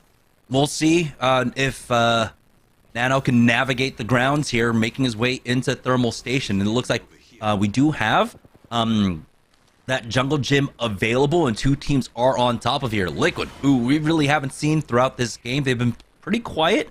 They will be coexisting with another squad underneath them, and then just outside of the pipeline, we will have that CLG squad. So 3 teams basically stacked on top of each other. Another Skyward Dive, it seems, being used now as a drop down comes in. Vizio knocked out. That's going to be SSG picking that one up. But now you can see them being picked apart. Only dropped remaining, and he doesn't even get a Newcastle wall up. A lot of those kills, I believe, going over towards that Team Liquid side. But Mike and Ike making the push, it seems. And that knock on to Fun. No, Mar just has that high ground angle. He's not going to drop down and make that mistake again for Team Mike and Ike. As you can see, the brawl is just taking place on that jungle gym. And these are just free kills now coming in for Mike and Ike. Yeah, Mike and Ike are loving this right now. The angles they're able to connect is beautiful. This is the opportunity that they created. Now just looking down on their opposition. Obviously in 43 seconds, they will have to relocate. But until then, keep that damage going. Demi looks to be by himself and now getting searched out by 2 different teams. MJ, though, going all the way down to 1 shot. That's not going to be good. Forced to play a battery and then into a medkit. Mike and Ike don't have much timing to work with. A CLG do end up going down. We have a 3v3. It's Mike and Ike going up against Complexity. Unfortunately for Complexity, they can't really set up decent angles for this. Shiny's going to try with this Newcastle wall, but I don't think it's going to really work because he still needs Muffins and his third to actually join them. They don't really want to go for this Skyward Dive. This is actually very risky for them. You can see now that missile storm coming in. Mike and Ike were ready to respond to it if they decided to take it. Here it is, the final ring closing up, and Muffins is left healing as that slow ring closes. Mike and Ike doing a fantastic job of, again, just setting up this crossfire up against Complexity. I really don't see a world where Complexity can fight into this one. And the problem is Complexity showed their hand. They know that, I mean, now Mike and Ike know that they were trying to play for that Skyward Dive, so it's going to be even harder for them to try to do it a second time. Meanwhile, Complexity are in the worst position possible. You're talking about ultimate and low ground. You're talking about Mike and Ike just looking and raining down shots on you, and they still have that Seer ultimate to work with as well, so this is going to be really tough. We do see our Newcastle try to make a play. Up he goes to try to get that entry damage in, but Newcastle ends up going down. MJ now going to drop all the way down into the lava, right back up. Not the decision he really wanted to go with, but as of right now, this is about to be Mike and Ike dealing with the final member. The Peacekeeper connects, and Mike and Ike, I got a sweet treat for you. It's a big win in game 2. And this is massive. Remember, Mike and Ike on the bottom of the overall leaderboard. Well, fairly close. The bottom of the overall leaderboard. 5 nights of regulation play left here in Series Z, and Mike and Ike haven't been able to find their footings in most pro nights. This is 2 games in a row now where they get a top finish, and this is a win for them along with the kills. A lot of the kills did end up getting away from them in this game. We saw some kills on CLG and along with LG that they weren't able to pick up, some opportunities lost. But the point is that they're about 30, maybe 35 points here after 2 games. And this is historically not a night where Mike and Ike succeed. So this is huge for them coming into the last few weeks of Series Z. Yeah, as you kind of alluded to, Mike and Ike were able to finish off in second place just last game, which was good enough for 16 points, just 3 behind NRG in the first place spot. Obviously, NRG dropped a lot earlier than expected. I can't remember exactly when 100 Thieves ended up going down, but that's a huge game for Mike and Ike, not only getting the win, not only getting a decent amount of kill points, but the fact that they probably have been able to maybe usurp NRG onto the leaderboard going after game number 2 is going to be big. Mike and Ike are having a huge day right now, and it just tells you that, hey, it's any given Sunday, or I guess in this case a Wednesday, any given Wednesday, any one of these teams can run hot and find success. Now it's about consistency, as we talk about time and time again. Continue this through the rest of the night. Yeah, we're looking at, this was actually a huge fight. 100 Thieves, NRG, I'm trying to remember who the third was that came up. I believe it was Complexity that came in for the third party ultimately here, but this is just so tragic. 100 Thieves, there should be no reason for you to lose this one. Onmu starts it off, 2 knocks with that Kraber. This should have been the win, but somehow that fight got away from them and allowed Complexity to come in for this third party, which ultimately allowed them to play for a position and secure second place for themselves.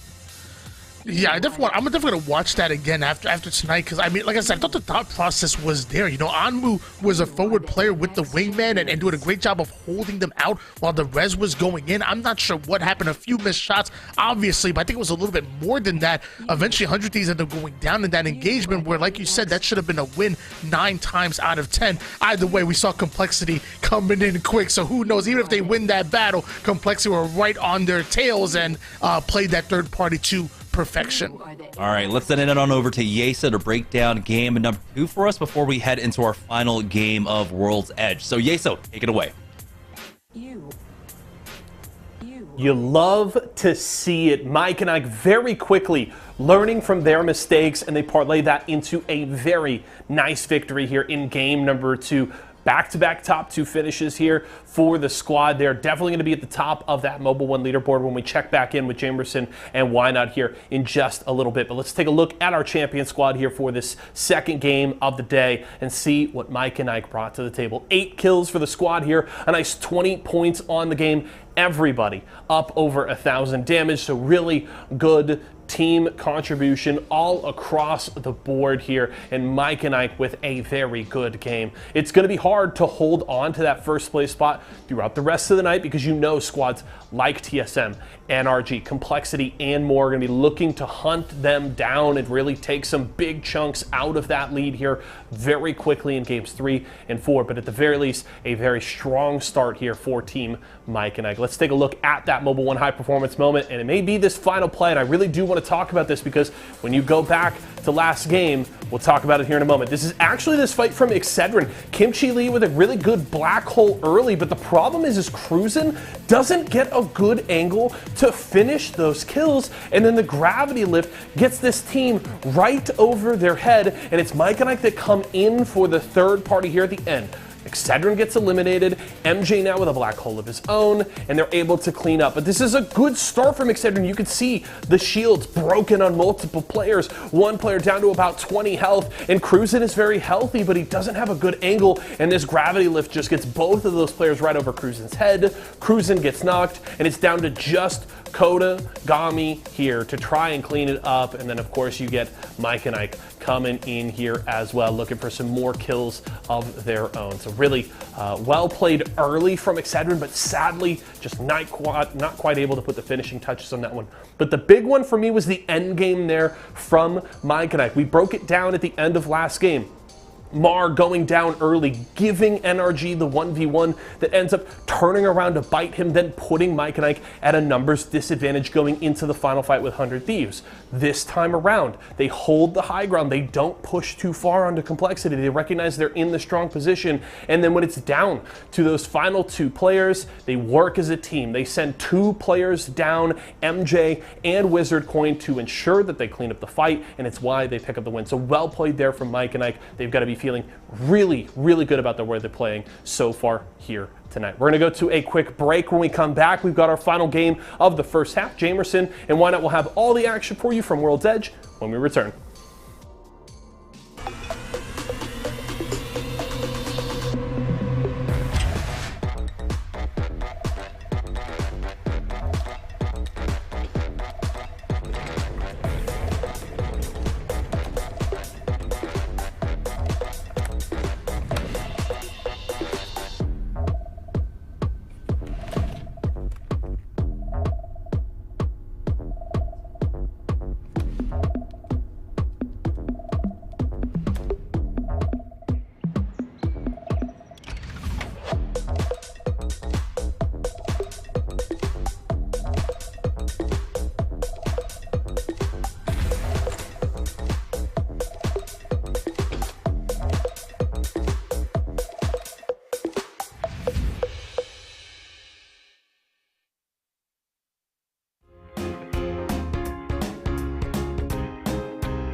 Welcome back to Series E, and what a fitting ad to end that break on. Mike and Ike, 2 games in a row, top finishes, but a win in game number 2. So let's check in with the Mobile 1 leaderboard to see where they stand now. It was a very tight grouping, of course, after 1 game, but Mike and Ike are starting to pull away. 36 points in first place with that win. NRG now down by 10 points. 100 Thieves, though, still in the top 3 with 22. I mean, they were down by 3 points going into that game number 2. Was Mike and Ike under NRG sitting in 3rd place, but now a 10-point lead, double-digit lead going in favor of Mike and Knight. They've been having one incredible tournament so far, but there's only one more game left in World's Edge. Then we move on to Storm Point. But I don't know, man. Mike and Knight, they're playing different. There's one thing I see in common between MJ and Michael Jordan, and that's they both hit shots. So give me Mike and Knight all day long. I'm saying that they're going to come out on top today. I'm already calling it after game 2. He picks up that 23 on the Mike and Ike jersey. That would be great to see if he did that. But here we go, heading into the final game of World's Edge for this week. We'll be joining on board with Mike and Ike, our winners from game number 2. A team that's essentially on the bubble for relegation. They are fighting for their Series E lives, and they are showing that everything is on the line for them. So I love the kind of aggression and the successful team fights that we're seeing Mike and Ike take now. Opportunity is earned. It's never given, especially in esports. So if you want your spot in Series E, you will have to earn it. You will have to fight for it. I think Mike and Ike are well aware of that. So like you said, we have 3 weeks left. I think 5 more tournaments left. So we're going to see what they can do. We're also going to see what Luminosity can do. I think they find the knock quick. So already turning this into a 3v2 as Kim Chi Lee ends up going down. Oh, this is just already over for Exegin, essentially. It's down to a 1v3 with the triple take along with, I don't even remember what the first gun was. Not a charge rifle, but yeah, they were able to get that first knock, and then the second. We haven't seen this 50-50 take place so quickly so far, but LG looks like they got a better understanding of it, and so it's just going to leave Cruisin' to himself now. Hey, the third Southwest zone of World's Edge. This is looking like classic World's Edge, where we just have all southern zones. But this time around, we got a little bit of tree, got a little bit of lava siphon in, and some of harvesters. So teams are going to have their work cut out for them and trying to figure out where this ring ends up pulling.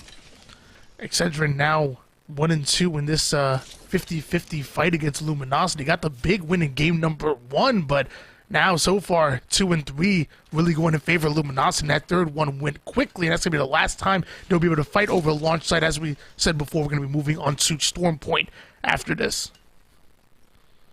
So, it seems like, yeah, it was just game number 1 where it was just aggression, aggression, aggression. Teams have slowed things down once more. We're not getting as many of the 50-50s. TSM were able to basically win out their spot once again. Multiple teams have been bullied out by them from there. Cruisin' still trying his best to survive, but now he puts himself basically so close to TSM, who might be able to track him down. For SAS, it looks like things have kind of changed up, I think, for the way they're dropping. I'm not entirely too sure if they were playing here before at Countdown, but here they are. Slurpee G got himself that purple. SAS haven't had as successful of a tournament so far for themselves. We'll see if they can turn things around here in game number 3.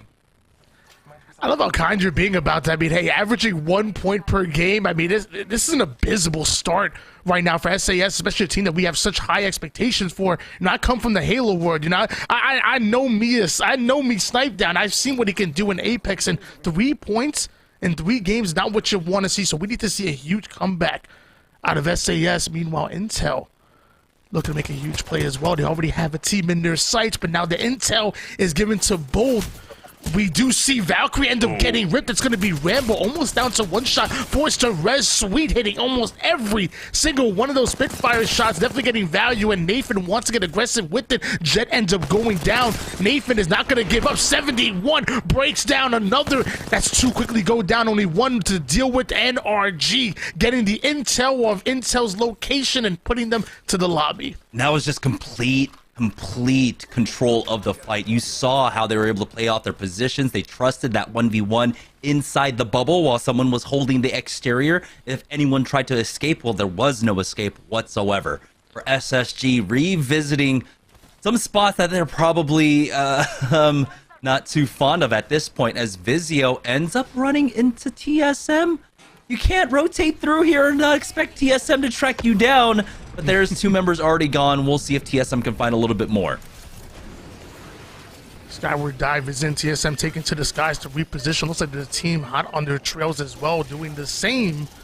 It's Complexity that are landing pretty close by, so Complexity feeling really comfortable as they try to go right through the mid. Muffins getting some shots, forced to relocate. Hopefully he can stay alive because this is relentless. Down to Flesh he goes, somehow able to make it towards the building, but TSM, they want to capitalize on that damage. They want to play through it. I love this play by Hell. You immediately angle him out and cut off of his exit routes, and now we have a beautiful flank coming in of our horizoned out Hal. Yeah, this is, again, why you have to be careful rotating through Lava Siphon. I mean, Sentinels of old was the reason why you didn't rotate through. Now it's TSM. We said there were going to be major implications when we started seeing that 50-50 TSM challenging for Lava Siphon, and now here we are seeing the fruition of it. For CLG, though, they've got a full squad inside of this car currently, and they're able to nade them out. SSG, even though they've got that Newcastle wall up, it's just a matter of time. CLG do need to take this quickly, though, because, again, you have to be worried about TSM, who not too far off from Lava Siphon there, who want to come in and third-party this. Even a Newcastle ultimate is not going to be enough to keep that team alive, but hold on. Renegades just waiting patiently. They're looking to come in. They're getting all the intel. They now know there's a team in high ground. And now there's at least one player over towards the low. With that intel, they look to capitalize on it. Madness coming in quick with the R301, absolutely shredding the shields of the opposition. Luda and Pow Power up high, chasing that team out. Renegades using that timing and patience to get the jump on their opposition. You can see Luda and Pow up top, Madness here just playing anchor underneath, and that actually allows the team that was inside SSG, I believe, to at least get one up. Unfortunately, not able to see that fence in the end there, but the Q comes out, only hits one, and so SSG, they're trying their best to recover. I don't know if they have a mobile respawn beacon on Zen, and if they do, they could possibly bring him back on in, but the nades are starting to come in. You can see now the focus has returned to them, and unfortunately, because of the Newcastle wall, these nades are actually getting in, and they're not getting eaten up by the interception pylon. There we go. SSG will get finished off by Renegades, but here's the third party, CLG, coming in for another pass at this one, and this time around, Renegades are the ones on the chopping block. Is this a third party? Because I'm not good at math. I think this is like a fifth or sixth party. We've now seen teams just die after die of being in this trailer, and this might be the next one up as CLG ripping away shots. The Peacekeeper absolutely obliterating Luda. As it looks like there's another one that's about to go down. Nano tries to get in, biting off a little bit more than he can chew, and Dimmy ends up going down because of it. So that's going to leave Nano and Mamba by themselves, still doing damage, but the damage is coming right back out. Loba hits the ground. Sears going in for the challenge. Mamba's going to do the same, so that's going to leave Nano by himself. It's down to a 1v1 though. Throughout all of this complexity, we're just stealing away kills. I believe Muffin ends up picking up 2 throughout all of this, and CLG will be able to survive this one. For TSM, it seems like the fight not quite going their way. A Mad Maggie in play here, as Hal is the only one up for his squad right now. Don't know what's going on with the rest of LG. It is a 1v1. Yanya versus Imperial. Hal. We got Horizon versus Horizon. The first Q has been used. Yanya will have one of his own, but he needs to use it to challenge now. You can see Hal has taken a high ground, keeping an angle, keeping out for that sound cue. Hal does back away. Very unfortunate for TSM, who looked like they were quite successful on the kill feed throughout a lot of these fights. Round number 2, we are now down to 15 squads. Might be 14 shortly at the end of this 1v1.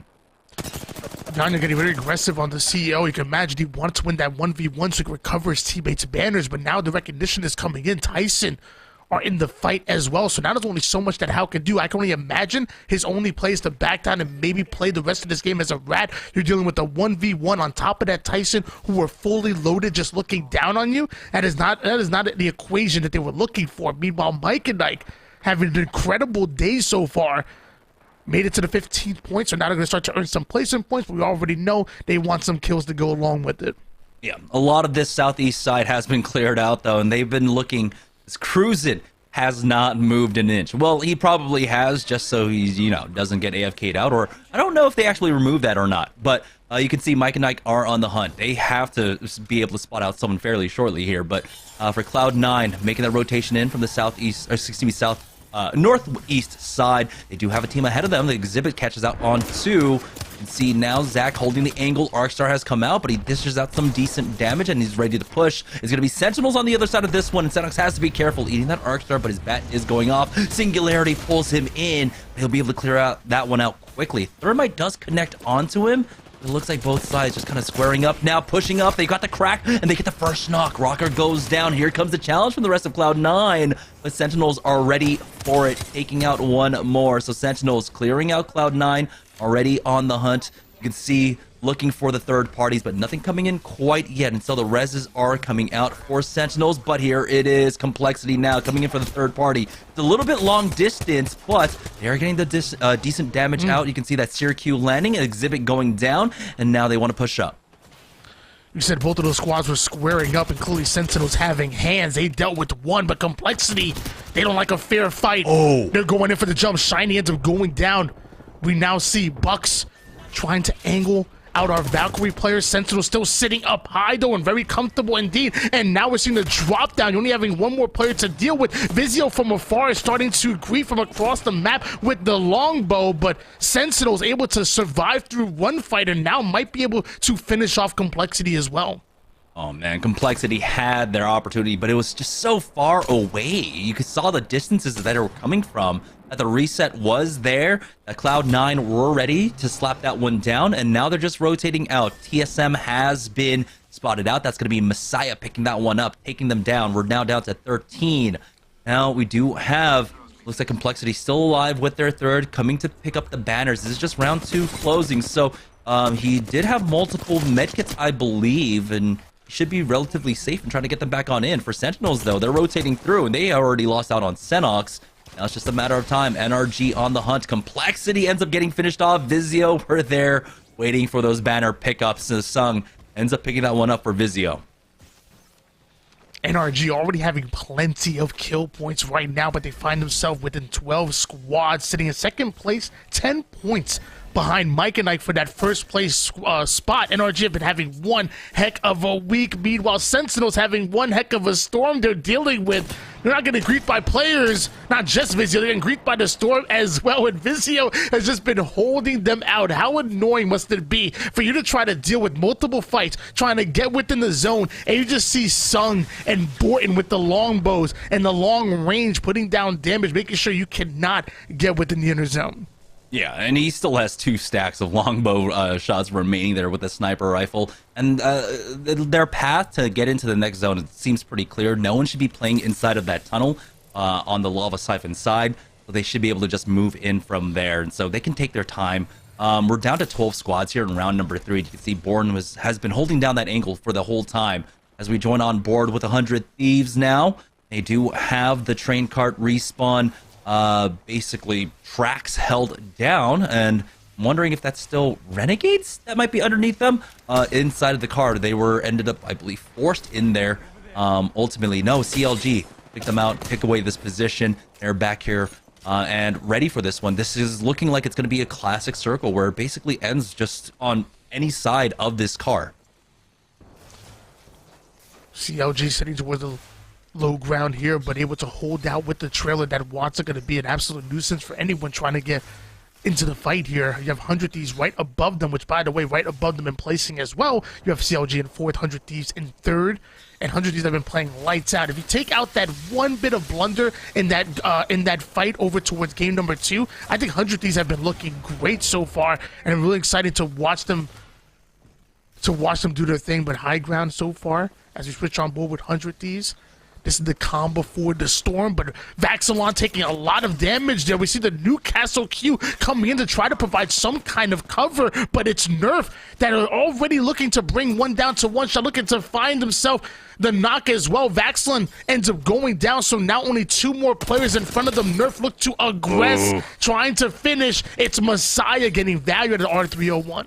And it's the re-knock onto Vaxilon as well. They're able to get one up, and now the Exhibit going down. 4C with the Krabby, able to get that knock, and now they might get another re-knock. Vaxilon has gone down 3 times, basically, in the last minute, but Nerf have taken a lot of damage. Messiah needs to slow things down just a bit. 4C needs to heal up as well. They're getting pressured. Sentinels ends up falling, and now we're down to 11 squads. It's about to be 10 fairly shortly here, but Nerf do slow down this push. Vaxilon ultimately gets finished off, and so unless he gets res back into this game, he can no longer fall. Messiah, though, He's going to get rezzed up by Forcey now as NRG are making their push. They've got a team underneath and a team above that they have to deal with now. And so you got to be careful about not, biting off more than they can really chew here and really just play a bit more opportunistic. You can see that they are really antsy. They want to get involved. They want to pick up these kills, but NRG will slow things down. It's only so long you can hide before NRG are going to hunt you down. They're in the fight, and they're getting involved immediately. I believe they're the ones that got the knock on Messiah earlier. Meanwhile, 100 Thieves forced to play this out, losing Vax, unable to get that banner, so that's going to be good for them. NRG forced to play towards that fence line, and you talked about how dangerous it can be when Horizon is in play. Once that ultimate comes down, there's not much you can work with, and it's Nade Central over here, but that's where NRG are forced to fight out of. Luckily for them, the circumstances are a little bit different in this game. That fence line is, of course, dangerous, but we have a lot more teams involved in the area. It's not as free of a fight as we saw TSM ended up taking earlier on, and then, of course, LG and Complexity and that entire pile-up in game number 2. This time around, you have a lot more presence of teams. You have Kravers in play that you have to worry about, so no one's really going to want to make that push. And so it's always about kind of thinking about how the positions change because of the teams involved in the area right now. For Nerf, though, they are still playing off this Kraber. They've got 8 shots left with Forcey. Now that ring is pulling away towards the south. It's going a little bit more towards that tree side. Buildings are in over there, but a little bit of that car, it seems like, is in. CLG not playing off of it. They're going to play inside of this goalie, which can be a little bit difficult, but if you've got Demi setting up a little bit of an early response system, this could help you immensely. CLG looking to lay down the defensive barriers. We saw Designful ratting it out at the moment of Vizio playing as a duo, but for how long is they landing right onto a team and so much damage? Sung all the way down to 1 shot. He goes. Boyden gonna take a lot of damage as well, forced to play that early ultimate just to slow down the push from the opponents that are coming in. Luckily, Sung able to regain playing that battery, but they're not done. It's a 2v2 scenario as Luminosity are looking to find an angle, looking to find some kind of cheeky damage that they can aggress off of. Boy, LG still as that 2-man. We'll see if they can hold this one down. They do have a team on the other side of this building. It's going to be a 2v2 quite possibly as the Singularity comes on in. They're back up into corner. Arcstar's out, but they do make it into the stairwell just in time and clear out that Singularity. It is Vizio, the other 2-man in this lobby currently. Looks like Vizio just trying to hold the angle, but we do have that CRQ coming down. Because this is just one angle of approach, really can't do anything about it, and so they will back away for the time being. For NRG, up as a full 3, controlling the northern side. You can see they've got a team outside. That might be CLG currently getting focused down. Those Newcastle walls, it will be breached very shortly. Gilderson's is running low on ammo, so they need to actually come up on this. It's actually maybe the remnants of Team Nerf.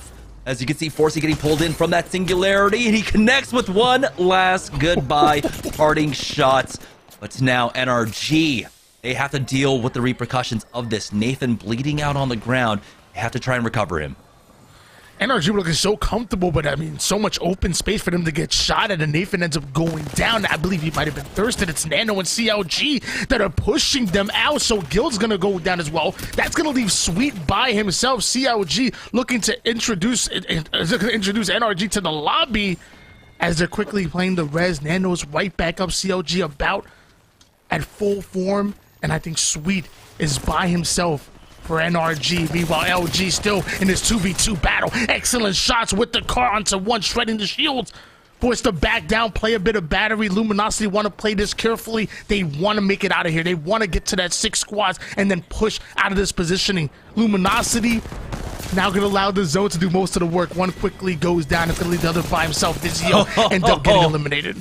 Oh no, they are locked in. They are locked in right now with the ring closing up. They still have to deal with the Newcastle wall. We'll see if they can actually break out here. 100 Thieves trying to deal with this. And that was the squad locking things up here. Mike and Ike, though, come in from behind to clean things up. 100 Thieves out. NRG eliminated as well. LG trying their best to get in with the zone. But you can see the pressure coming out. Team Liquid picking up a few of those. Mike and Ike, though, still up. And it's another top 3 for Mike and Ike. And this is fully loaded. You have Liquid, CLG, and Mike and Ike at the moment. Everybody at their full threesome. Horizon ult from afar, a couple of nades to follow up with it. The question is, can they follow up on that damage? We see Demi actually losing all of their shields and most of their health. We're seeing that frag grenade absolutely shred another one. Liquid don't want to give up on this positioning right now, especially with only 3 squads remaining, but with all the value they're getting out of this ordinances, Nano forced to try to get out of dodge, Fun not able to connect onto the shots, but Liquid having that ultimate positioning going into the final, or the 4th quarter, if you will, of this game. Oh boy, about to get another knock. Sykes unfortunately misses that last shot on the scout. CLG now down to just a duo, as Mike and Ike are just trying their best to survive. Again, another top 2 would be fantastic. That's going to be 9 placement points for them. It's been a little bit more quieter game for them. They haven't been able to pick as many kills as they had in game number 1 and 2, but again, consistency is key here. You can see Mamba on the other side of this one, slowly healing up. No bats for them, getting cracked in just a moment. Mar getting tagged though, excuse me, MJ getting tagged and forced back, but here it is, the final ring closing. I love how patient Mike and Ike are playing this right now. And instead of aping the duo that they know the CLG is, they're holding them out. They're saying, you know what, we're going to make sure that you don't get in. We're going to get our damage when we can, but ultimately there's another squad that we have to deal with as well. They can't take too much of it, and it looks like Fun is going to do most of the damage for them. So now Fun bringing this down to just 2 squads remaining. It's a 3v3 at the moment, and the Vault is in the hands of Fun. Meanwhile, their opponent's not having much fun at all to deal with because you have the zone right on their backs. The moment they exit, they're going to get absolutely ripped. That's exactly what happens. 45, make it 80 onto MJ. There goes his shield and ends up getting knocked quick. And they're continuing to push forward. Liquid now in a 3v2, 3v1, and 3v none. Liquid are your champions. That was a beautiful setup for that team fight win. Of course, Team Liquid holding down Tree, but in that final 3v3, controlling the door with that gravity lift. You saw the idea coming out from Mike and Ike. Let's try and grab lift out and go ahead for that instant challenge, but it staggered them. With Fun tossing that one in, it really did slow down the rest of the team. You can see it was kind of just individual 1v3s at the end there, which Liquid, of course, are going to easily be able to win. Now, this car was basically the murder car, the murder scene. So many squads getting inside and getting stuck, essentially, inside this fight. It didn't take a Vizio TV to see that this was hell. I mean, we saw 3rd party into 4th, into 5th, into 6th. Everyone tried to make it towards that trailer and get that KP, but eventually they end up getting pushed right from behind. And the same thing for CLG. I want to say SSG, we saw them get knocked over there. CLG did get contested quite a bit and had to try to take their time, eventually angle them out, but eventually CLG make it out of here alive and, you know, over towards the end game a bit. Yeah, CLG top 3 at the very least for themselves. It's been a quieter day for them, but we know that if they can get their footing and they get their consistency, that they're a team that you really do have to worry about. Again, as CLG and I believe NRG last week were doing a great job just kind of trading blows. But right now, NRG, I believe we're in top 2 at the beginning of this game. We'll see how much they might have fallen so far. They weren't quite able to, again, have that same performance from game number 1. For Sentinels, though, surviving out on the 50-50s, I believe that there was a shift in what was going on up top in that survey camp area. So Sentinels have survey camp. I believe Razor pulled away and are taking epicenter. So a lot of things shifting here in competitive Apex Legends. Yeah, NRG was definitely second place, just 10 points behind Team of Mike and Ike going into that game. Like you said, not being able to replicate the same success they got into those first 2 games. Hopefully they can find that going into Storm Point. Meanwhile, Liquid were sitting with just 8 points to begin with over towards that bottom half of the leaderboard, but they were only 8 points behind, shooting up all the way to 5th place behind TSM. So after that huge game, we can see Liquid really get into the conversation of making it into that top 3, because that was a big one for them. Yeah, now as we hit the half, let's go ahead and send it on over to Yeso before our swap on over towards Storm Point. So Yeso, take it away. Liquid with the best finish to the first half. They're grabbing the win here in game number 3, but Mike and Ike definitely the best team of the first half here. 2nd place, 1st place, 2nd place for Mike and I in our first 3 games of the day. As Jamerson aptly mentioned, not as big of a game there from Mike and Ike. I think they only finished with 2 kills on the game, but still another 9 placement points there with a couple of KP is going to be really nice to add to their total, kind of pad that lead at the top of the standings. And then, as Why Not pointed out there at the end, a huge jump from Liquid. They really had not gotten a lot done through the first 2 games, but they looked really good, and they played that final circle impeccably to grab that win. Let's take a look at our champion squad here for game number 3, and it was Liquid, of course. They pick up 10 kills here. Sykes leading the way with 6. Everybody bringing some great damage to the table, and Liquid just doing a lot of good things right now. Of course, this is a roster that has been in quite a bit of turmoil over the last year. There's been so many different moves and adjustments with this roster over the last year since the start, really, of ALGS Year 2. But they're looking good coming into Year 3, and of course, we're only about 2 months away from the start of Pro League, and I absolutely cannot wait. And Liquid is definitely a roster I'm going to have my eyes on going into this next year of competition. Let's take a look here at our Mobile One high performance moment, and it's the finish here. And Jamerson very well pointed out how the gravity lift here from Fun sets up this fight so perfectly. You know exactly where Mike and Ike are going to come from. They've been in that building the whole time. They're holding the last bit of cover until they can come out of this building at the last possible moment. And this is so perfectly timed here from Fun that, yes, sure, MJ gets out cleanly and goes for the gravity lift, but that gravity lift in between MJ and the rest of the squad slows down the rest of the team from joining MJ for support, and it means that Liquid can divide and conquer. And it's not like if they allow just the free push out of the building, I mean, Liquid probably still wins that game 9 times out of 10, but that just makes it even cleaner and a much nicer finish here for the side of Liquid. And it, again, all starts with this beautifully placed gravity lift here from Fun. Great damage right out the gate, and they're able to clean this up. I also love the little melee here from Fun to get the knock there onto MJ. So well played there from Liquid, and they, 100 Thieves, NRG, still have some work to do to catch up to Mike and Ike, but they're all in a really good place as we get ready to head over to Storm Point. So I can't wait for that. Now, before we go to a quick break and get things turned over, ready to play on Storm Point, let's talk a little bit about something new we're doing at Esports Arena locations all across the country, and it's called PvE. We know you're looking for all different ways to compete, and we offer that here with PvE. All you have to do, go out to your local Esports Arena. You can use !locations in Twitch chat to find one nearest you. You purchase some tokens, and you can enter in multiple different leaderboards every single week. We do all kinds of different games. I'm talking Super Smash Bros. Ultimate, Home Run Derby, Mario Kart, Valorant, Aim Labs, Apex Legends, and more. Maybe even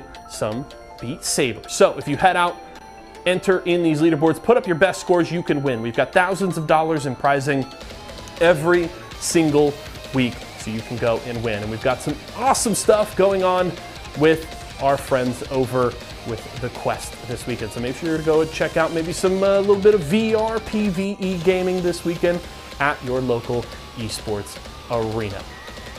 Good work there from our man Fizzy on the Beat Saber. I can't. The fact that he can do that so well with, what is that, almost like 90% accuracy.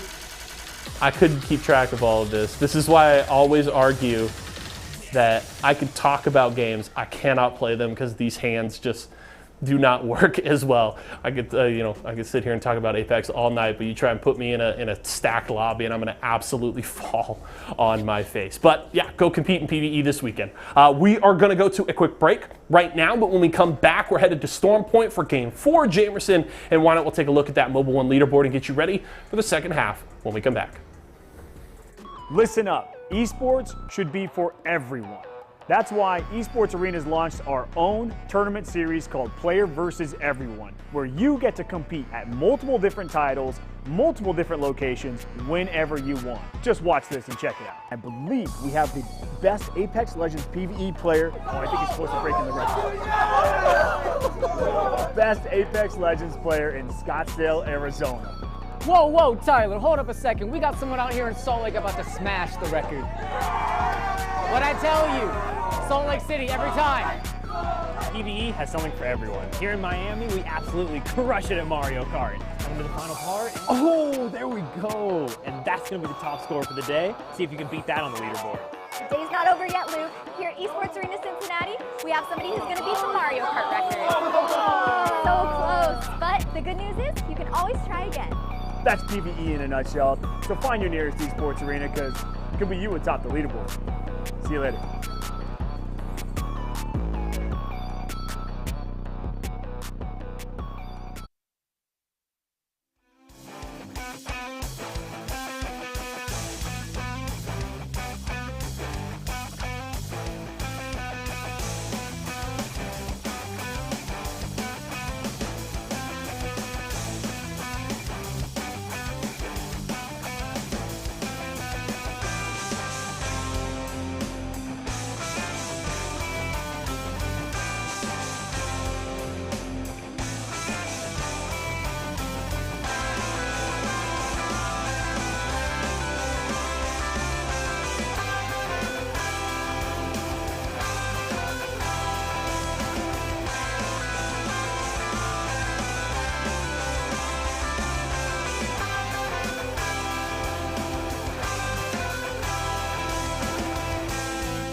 At the beginning of the day, things were looking a little bad for Team Liquid, but in game number 3, they take a much-needed victory to keep themselves within reach of the rest of the pack. Let's go ahead and check in with the Mobile One leaderboard before we swap on over for our first game of Stormpoint. With that win, Team Liquid propel themselves now into the top 4, but it's Mike and Ike with their consistency now, keeping them in first place, still within reach of NRG and CLG, though.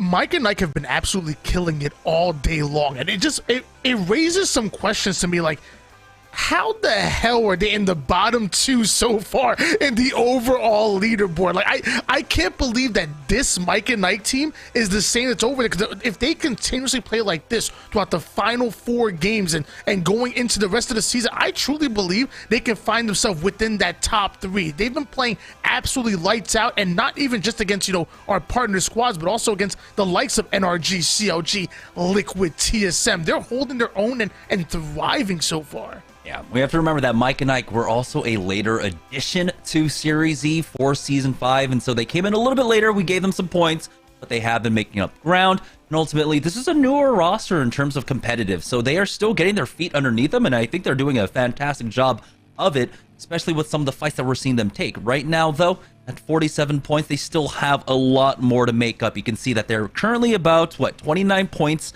behind Team Tyson, and almost 100 behind Team Intel. But if they keep up this pace, if they're earning points like this every night with 4 nights remaining for the rest of the season, there is still a world where they avoid relegation.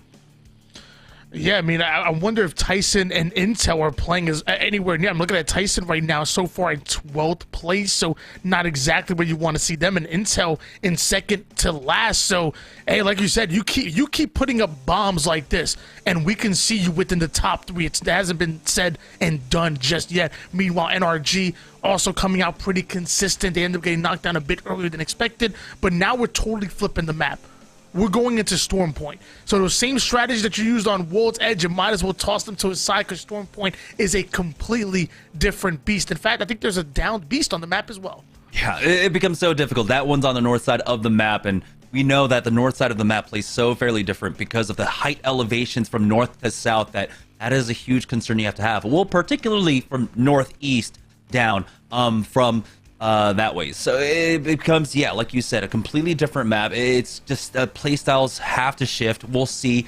We do have some teams that are changing things up in terms of compositions. A lot of the teams, though, I want to say about 75% are going to be maintaining the same kind of compositions, but we will be seeing some swap offs when we do see that. Some Bangalore's might come into play. CLG, I think, might have shifted away from it. And so we'll see if that's a consideration. But here we go, heading into our first game of Stormpoint for the evening. Let's join on board with Team Liquid, our winners from game number 3, who are now climbing up the leaderboards, who are trying to really vie for that first place spot. Going to be really curious to see where Liquid land here on Storm Point and how they play this out. Will they have that same level of success that they found ultimately on World's Edge? Just last week, they finished in 5th place with 51 points so far. They almost have more than that so far just after 3 games. We know teams like Excedrin, for example, they are phenomenal on Storm Point. So some teams really level up their gameplay. Meanwhile, some end up falling, and CLG going to fall 1 as Mamba ends up going down quick. Nano taking a bit of damage, but sends it right back at Zach Mazer of Cloud9. Oh boy. I believe we've seen this 50-50 before as well, but right now CLG will see if they can have an opportunity to go for the reset, and so CLG end up actually swiveling back on over towards that Bangalore, picking that one up once again. C9 might not have the opportunity to get Zach Mazer up. TSM in their fight up against Renegades right now, and it's going to be Renegades falling here. TSM going for the chow, taking them out. Quickly putting them down, and right back to the res they go. How is safely up, and so far no third parties coming in, but we do know that Hill is going into the checkpoint, pulling really far over towards the west side, and that's exactly where NRG find himself, and Tyson find himself into yet another battle. The car going up against the car as they look to Tokyo drift their way on out of there. Oh boy, Cloud9. With this Trident, they might have an opportunity to try maybe swing back on in, pick up Zach, then get on out of there without taking too much damage, but they are going to need their third there to do... excuse me, never mind. Throws, ends up spotting him out, takes him out, and now it's just Rocker by himself, and you can see the Bloodhound scans coming out as well. Everyone is on the hunt for this final kill. We'll see if CLG can pick this one up. They were able to get their third back on up and recover, finish off their looting. But right now, CLG, I mean, this is a composition that they want to fight. They've got the Bloodhound and they've got the Bangalore. This is just so much confusion that you're able to create with it. Rocker, though, is able to just survive because of that third-party presence. So CLG can't continue the push, but he ends up driving right into the full squad, swerving on out. He's going to be able to possibly make it on over and pick up this banner, but... will it just be for his ultimately demise? And it is. Mamba ends up picking that one up. I'm just saying, he might have went down, but I say we give him like 2 or 3 points just for the moves and the Trident. Let me tell you, that's not the first time he's been drifted around those corners before, and almost able to make it out. Sadly, ends up going down, and we're down to 18 squads at the moment as we're back on board with CLG. I believe they're rocking Wraith and Watson over in World's Edge, and like you said, switching to a much more aggressive composition. You have Bangalore and Bloodhound, who obviously are a phenomenal duo in combination. Meanwhile, Sentinels looking to combine and attack to grind forward. Sentinels finding the damage that they're looking for. Synox having to play the heal, but Sentinels are in the battle. Right now, they don't have height, though. They've got to be careful. It's going to be Nerf on the other side of this one at Stormcatcher currently. We do have the exhibits down. Turns going in for that push. Spots one out, but they do back away. The air burst nade. Oh, no. Messiah will fall, and Nerf tried to go for a coordinated push, but and getting taken advantage of. And now you can see the Syracuse coming out. Turns with the Arc Star not missing. Or excuse me, not connecting. Excuse me. And now he will fall. Sentinels picks that one up, and they'll be able to recover, get their third back on up, as we now join on board with SAS over at the mill. Looks like a fight breaking out. Singularity has already been used. They haven't picked up anything quite yet. Nerf started off that battle with that ultimate high ground. Things were looking good for them, but Sentinel was still able to execute despite not having an advantageous position. We're going to see if SAS can do the same on board with Tyson, who are the ones that are trying to hold them out here. Love this positioning by Davis, raining down those nades, and if those wingman shots start to connect, SAS are going to have a really tough time on their hands. Boy, Team Tyson, I believe they were able to pick up a few kills. Yeah, Crows was able to snipe away one as they are trying to keep them contained. You can see Z Davis set up in the front lines himself, but Crows has been spotted out on that Syracuse. Tyson playing as a 2 on the right-hand side. They're going to try and keep them there, but you can see now the white swing out from the other side is going to force Tyson back. Z Davis drop down low. Joey Blackout has nothing to work with here. He does find a small moment to back away, but SAS, no, they have the advantage. They push forward. Arcstar forcing them out of position, and now Slurpee is going to go ahead and pre-fire these angles here. Nice PK shot to take one out. Team Tyson not turning around on so quickly. SAS an excellent control in that fight. G2, though, still over here. It looks like they're probably trying to find CLG. Don't know if they were able to make it out. For 100 Thieves, though, on their last legs, Scurry will fall. Razor ends up picking them. And now we're down to 14 squads as Intel has fallen, I believe, in just before that.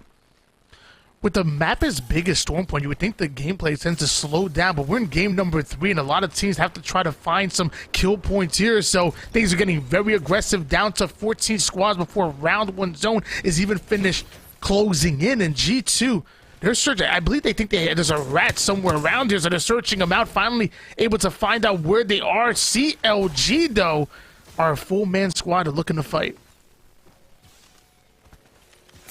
They've got Nano, of course, with that gold armor, so he's going to be able to get some a lot of value off of the syringes here, and it looks like maybe it was a fight over the replicator overall, but you have to remember that this one does chunk a little bit faster, a little bit harder, so you have to keep that in mind the entire time. But for G2, it looks like their meds are looking quite healthy. The med kit's there for Chaotic. They'll have the replicator, to continue to play off of, but the big question is, will they have maybe be able to find a Trident to try and push up?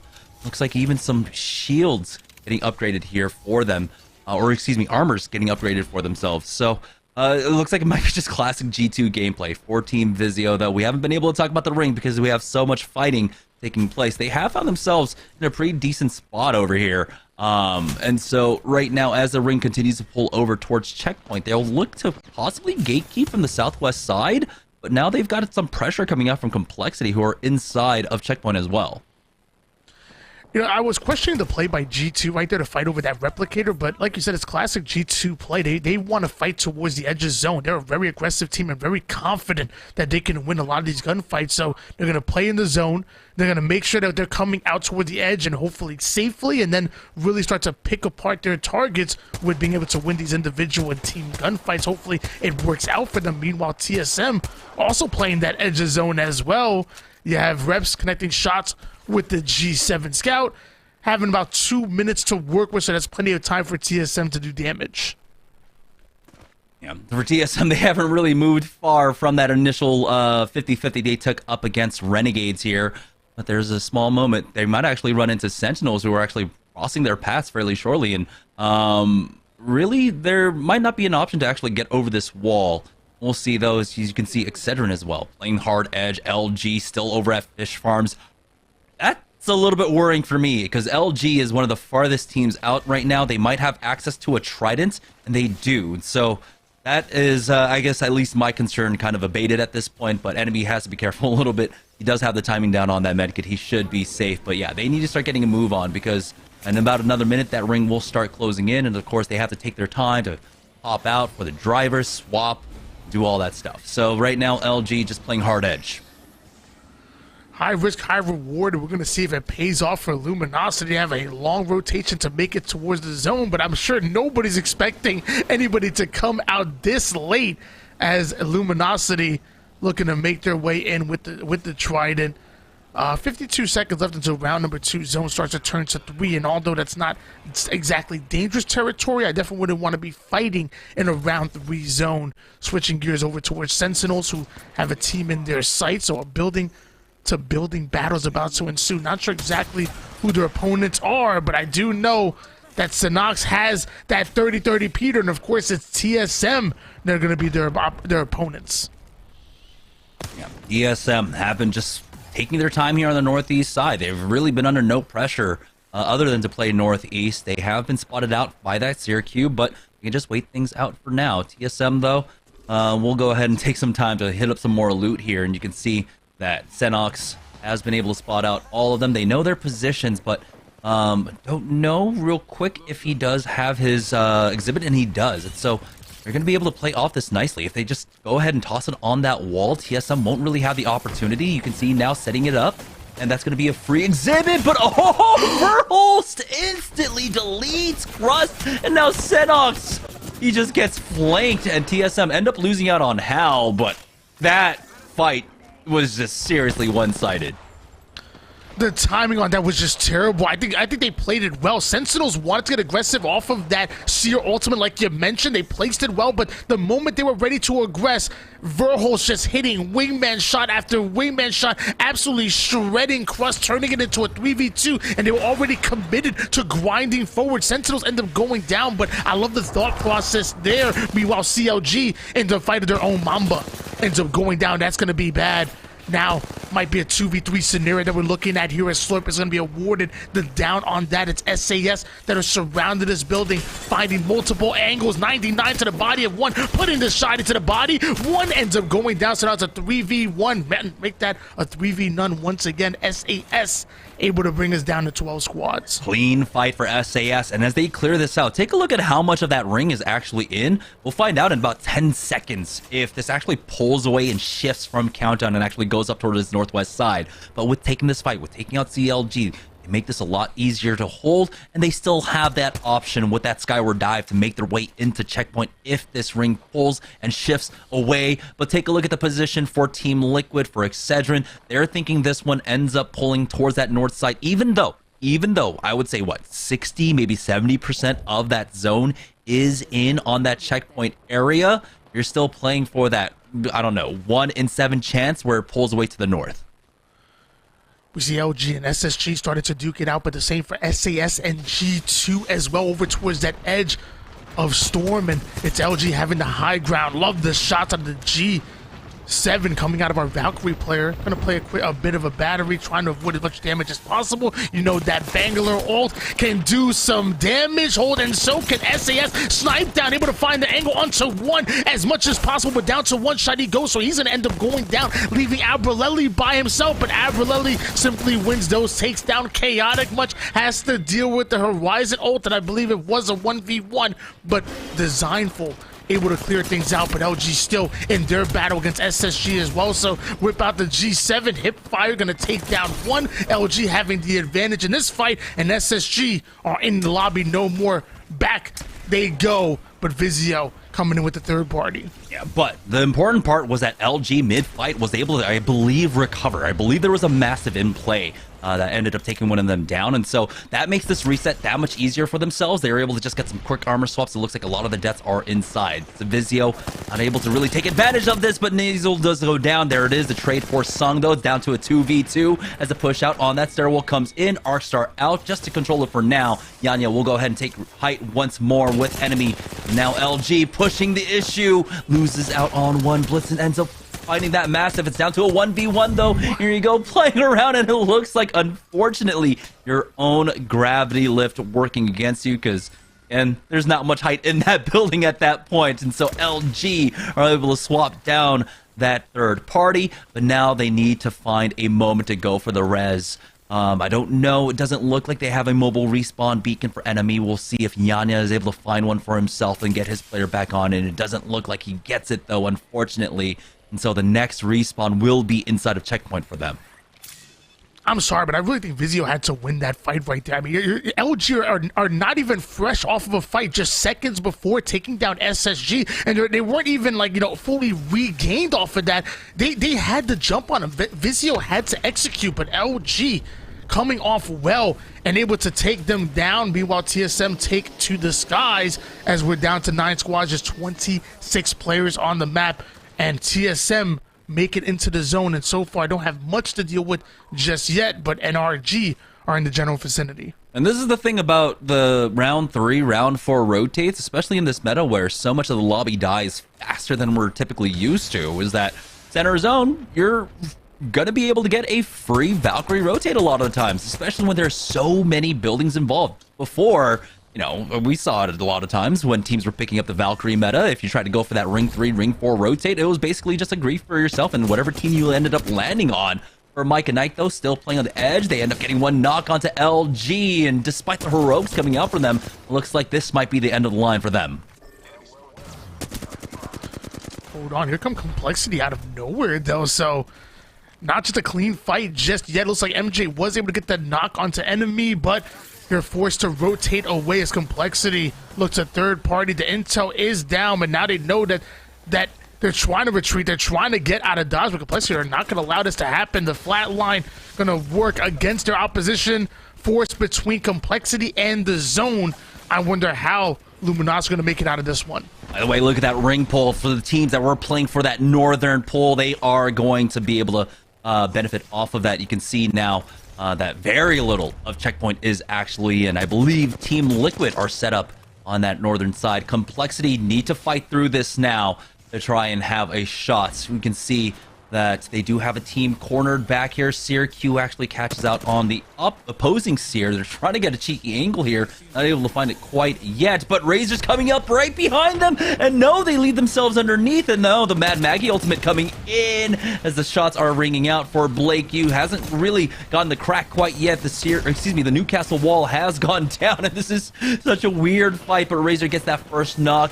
And now Mike and Ike picking up one of their own, but it looks like it's going to be a 3-team grief. Complexity has fallen. There's 17 seconds left. The ring's going to close in. Razor falls, and Mike and Ike, I believe, pick up the majority of those kills. NRG considering coming in for the third party, but guys, you have to worry about the rotation yourself. The ring's about to close. Complexity thought they were so far away from that inner circle that they thought they could really take their time on that fight, but then the hunters become the prey, and now we're seeing the new hunters become the prey as well. As Sweet connects with a beautiful shot with that Kraber, and now gonna hold them out in the flat line, absolutely ripping Mar apart. Eccentric end up going down on the feed, but they're still dealing damage with this flat line. NRG doing a great job of jabbing and weaving away with the zone. Mike and I go down, the same for Luminosity as well. TSM end up losing out on reps. One of their players, Horizon, ends up going down, and so will How. That's going to leave Verholz by himself in a 3v1 up against G2. That was a huge win for NRG, by the way, getting rid of Mike and Ike. It was those two teams basically battling it out for first and second place all evening long. The first time Mike and Ike have not hit top 2. It was still the top 5 for them, but this is the opportunity for NRG now to climb up. You can see they're stuck on the other side of the mountainside, and they will have that skyward dive. Should be able to narrowly make it across there. They were able to get that extra height off that building, so now here they come in with that skyward dive. They should be able to pick up everyone on this. All the information should be there for them, but it looks like NRG are playing inside, or excuse me, Team Liquid are playing inside, so their position not quite given away. Sweet still has that Kraber on the landing, and they do fight back. They have a small corner here to play off of, so the final 4 squads remaining. Looks like it's going to be a 3v1 ultimately here, as NRG now looking to take away that first place spot. Love the position come out of Team Liquid, but NRG going to get aggressive on them. Meanwhile, TSM getting aggressive onto G2. They're going to be eliminated, so down to 3 squads we go. It's Liquid and NRG going at it for a little bit, and we have TSM sitting and looking from afar, looking to get involved as well. This is going to be our final 3 squads, but it looks like there is one playing as a duo, and NRG are collapsing on them. And this is going to open it up for TSM to possibly come in for that third party, even as a 2-man, steal away this victory right now. NRG, if they want a shot at this, they have to be clean. They don't have to full commit onto this. They can continue to play Roof, and Sweet's doing a great job of it, but Gilderson has been spotted out. He's dropped down low. Reps ends up picking a knock onto Fun, and that actually allows NRG to back away, reset for themselves. Now we'll see if Team Liquid can try and get Fun back up in just a moment. Unfortunately for him, he's the one on that Newcastle. He's the one that has that better res at this point, and you can see NRG after that reset are going in. NRG were the instigator of this fight, but ended up going right back out to reset, allowing TSM to draw in and fight against Liquid. Now NRG fully loaded, and back into the fight they go. And the high ground is what they choose to hold here as Reps ends up losing out his shields. NRG well positioned. You said they didn't have to overcommit to this fight and hold on to high ground. That's exactly what they're doing. Reps almost down to 1 shot. Nathan getting that intel and wants to capitalize on it. TSM end up going down, so a 3v3. It's NRG going up against Team Liquid to the skies. Nathan goes, puts down the shots with the R3 right back down, looking to collect the angle. It looks like one might have gone down here. I'm trying to find it onto the feed, but Nathan finding a beautiful angle with the Peacekeeper. Yeah, it was a 3v2. They were never able to recover Fun throughout all of that, and so now it comes down to this final player remaining. NRG still have the ordinance to finish things off, and with that win in game number 4, NRG should now be taking the lead over Mike and Ike. NRG, they've been consistent so far this entire tournament, and maybe one mishap of a game, but they end up recovering well in this one. So that's sitting at 38 points going into this game. They're going to fly up through the leaderboard. Mike and Ike, like you mentioned before, finished off in 5th place, so they should get some valuable points. And right now, it looks like it's Mike and Ike versus NRG right now, almost in an arena style, going at it for this first place spot. Yeah, I love, what Team Liquid were trying to do there, but NRG were able to spot that instantly. Hey, we now have a moment to just go ahead and reset for ourselves. TSM did us a favor, taking out one member of Team Liquid, and so we just back away, reset. We can retake height from there, because now it leaves us to a 3v2v2. They are doing the math the entire time. And so they know exactly what's going on. A lot of 50-50s taking place here on Storm Point. We had TSM, of course, challenging Renegade, taking them out. We had that CLG Cloud9 fight, which just ended up in a really weird turn of events. Of course, this fight for Nerf. Yeah, I found it very funny how NRG were definitely the clear instigators into that final battle when it was only 3 squads remaining. And the moment things get hot, they just hightail it right back into the little hidey hole, regain, TSM get involved, and then it becomes a 3v2 between Liquid and TSM. And NRG's like, you know what? Now's our opportunity to get right back in. They started it, and then they finished it, did NRG. Yeah, it's just that counterpunch, right? It was almost like a boxing match, right? You're picking and choosing your fights. You're not just going full out swinging the entire time. And I've been watching some of NRG's VODs, and it's just been great to hear, especially in these more chaotic lobbies when there's less and less teams involved. They're very calm when it comes to the comms in the late games now. You can hear them calling it out exactly how they want to play, and they'll kind of call out the fight almost 2 minutes in advance. It's kind of crazy to hear that out. We did have a lot of fighting taking place here on the southeast side, excuse me. This was another weird turn of events. Razor tried to get aggressive onto Complexity, and I guess the call was right. Unfortunately for them, this fight was not a clean one whatsoever. Yeah, I mean, Complexity thought they had the opportunity to push in and take their time, and then eventually you just see NRG get involved. You see Razor get involved. Mike and Ike, I think, end up going down in that as well. So many teams end up going down where they thought that they were safe in that position, but I guess on Storm Point, you were never truly safe, and that's why you have a seer. Yeah, let's go ahead and send it on over to Yeso to break down our first map of Storm Point here for Series E, Pro Night. So Yeso, take it away. Nobody in their right mind looked at NRG with the moves and adjustments that they made this offseason, bringing in Gildersons, and thought that they were going to be terrible. But you never know quite what's going to happen with a new move like this. Is it going to be a step forward, a step backward, kind of the status quo for a team as talented as NRG? And I will say the early returns are looking wonderful. NRG looks so good right now, and we'll still have to see, how well that translates into Pro League, because it's a totally different beast when Pro League starts. But man, this looks to be like 3 weeks in a row where NRG might just be the best team in the lobby, and they were just so good. That late game, fighting on multiple fronts against TSM on one side and Liquid on the other, holding the high ground where everybody has a sideline on them, and they absolutely dominated. That was so well played. Sweet leads the way with 6 kills. They pick up 10 total for a whopping 22 points. I'm not 100% sure if that finish bumps them ahead of Team Mike and Ike, especially because Mike and Ike, we saw them in the kill feed there, taking some kills away from Razor, getting on the board. But at the very least, it seems to be a 2-horse race right now going into our final 2 games of the day. Liquid, TSM, rightly so, will have a say. They've been looking really good. Of course, they got into the top 3 here, but it seems pretty clear.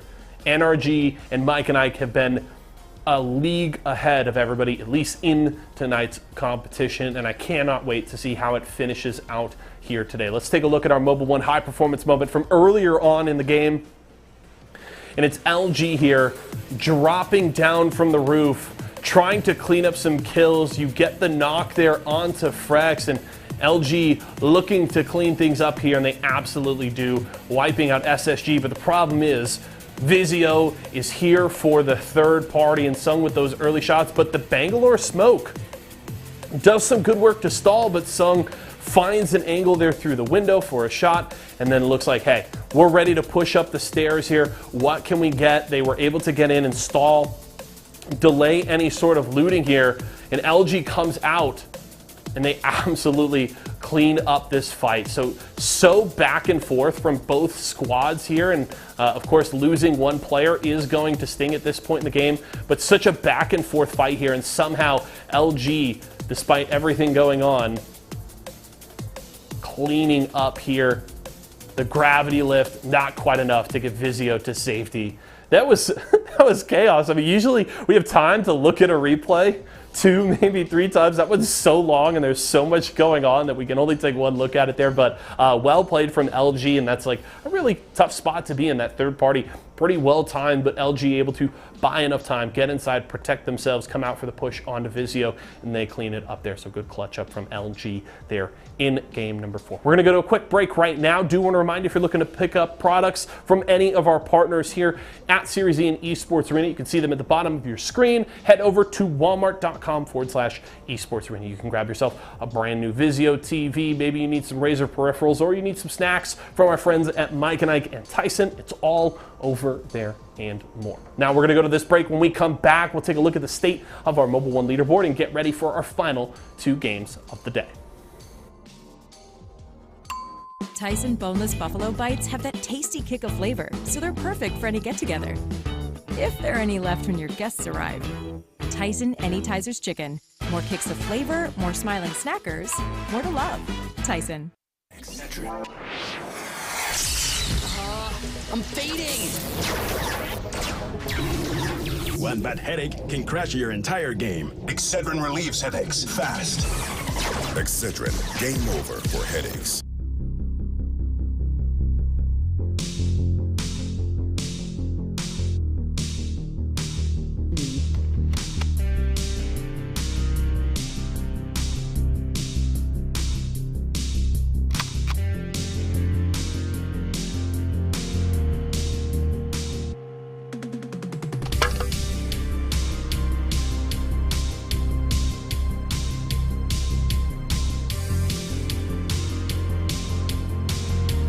For nothing, baby.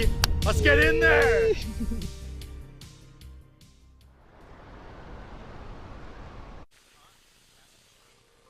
All right, welcome back to Series E. NRG took the win on our first game of Stormpoint for the evening, and it's been them head-to-head with Mike and Ike all evening. Was that win enough for them to steal away the lead? Let's check in with the Mobile One leaderboard, and it was by 6 points. Mike and Ike now dropped down to second place, but Team Liquid with another top finish there now moved themselves up into third place. But right behind them, you got TSM, CLG, LG, all still trying to fight for a top 2 spot. You got to show respect to Team Mike and Ike. You know, like you said, it was the newest member to the Series E crew, and immediately coming out hot and making their presence known. Even on Pro Night, you're just 6 points behind NRG, and you've been going toe-to-toe with them literally all night. We talk about consistency when it comes to these tournaments, and so far, Mike and Ike and NRG have been the 2 most consistent teams for today.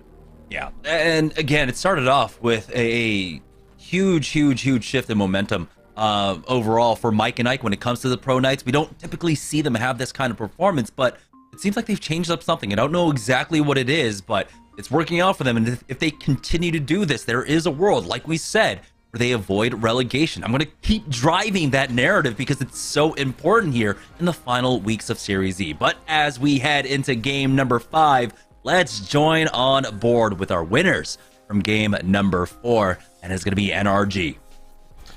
And not only NRG looking so good tonight, but I mean, even last week they got a huge win. I think it was a 90-point win last. 89-point win last week. I was involved with that one, and just watching them systematically take apart the lobby was amazing to do so. And now they're doing the same thing today. Mike and Ike in second place, Liquid in third. We're gonna see if anybody can contest with them in these final 2 games. NRG having the tournament in their hands. NRG not going to get contested at all whatsoever when it comes to checkpoint now. Teams giving them a wide berth, but Nerf versus, I believe, Sentinels here. And things are not looking good whatsoever. They have already lost out on one. Senox has a purple, and Crust goes mono e mono, and really doesn't have a choice because he was out of ammo. they will be able to win out, I believe, on this 50-50 for a second time over here at Stormcatcher. Going in for a bit of disrespect, and the Shields at the same time going to try to finish off Force, and that's exactly what ends up happening. So Sentinel's doing a great job in their 50-50, and Razor might be getting involved into one as well. You're seeing the Maggie ult coming in, so that tells me that Razor wants to get aggressive with Maggie, and they're going right up into the mid. Let's see if they can win out their fight. For Team Razor, though, they're a little bit low on the heals. You can see now Boxer Team might have found some cells, but Sang is stuck in a corner. Unfortunately, Renegades making this change, going on down and challenging over at Antenna instead. After game number 4, we'll be able to take out Team Razor. So huge change up for Renegades here, who have been at the wall since the beginning of Stormpoint, essentially, or at least Madness has played off of the wall since the beginning of Stormpoint. And so with TSM going up towards that side, they make the quick shift. They're not waiting things out. They're not going to try and have a 50-50 settle to really try and, you know, measure stuff at that point. They're just going to go ahead and give it up. And I love that call coming out from Renegades. They make the instant shift. Yeah, really excited to see that with Renegades. I'm not excited to see their performance out today. You know, last week they were able to get a big second place finish, and today, so far, after 4 games, you have 5 points. So we want to see a huge bounce back come out of Renegades, and winning that initial fight over Antenna might be exactly what they need to springboard themselves over towards the leaderboard, at least get some momentum in the rest of this game number 5 as we switch gears over to Mike and Ike. So far have been really the belle of the ball today. They've been absolutely lights out all tournament long, and I want to keep my eye on them for not only the rest of this game, but the rest of this tournament and even the rest of the season. Yeah, and, you know, I feel like they kind of want to slow things down a bit, right? I mean, have been able to find their success, but they have to kind of really get the lay of the land. They have to understand it. TSM's in the area here and all this other stuff. And so with the shifts that they made, because I believe they typically would go towards downed Beast, that was one of the differences when it came to Stormpoint, where things were kind of getting away from them. Their Stormpoint games were not as good on the Pro Nights because they were getting challenged by SAS and other squads, and so many teams were coming in for third parties. But this adjustment going over towards the northeast side of the map, going towards High Point or Lightning Rod, I don't know exactly where they're dropping, was able to help them out, especially here in game number 4, where they had, what, a top 5 finish, I believe? Yeah, they were definitely killing it, and hopefully they can continue to do so. 100 Thieves had a really great start to the day. So far, able to put in 26 points. That's going to be good for 7th place at the moment here.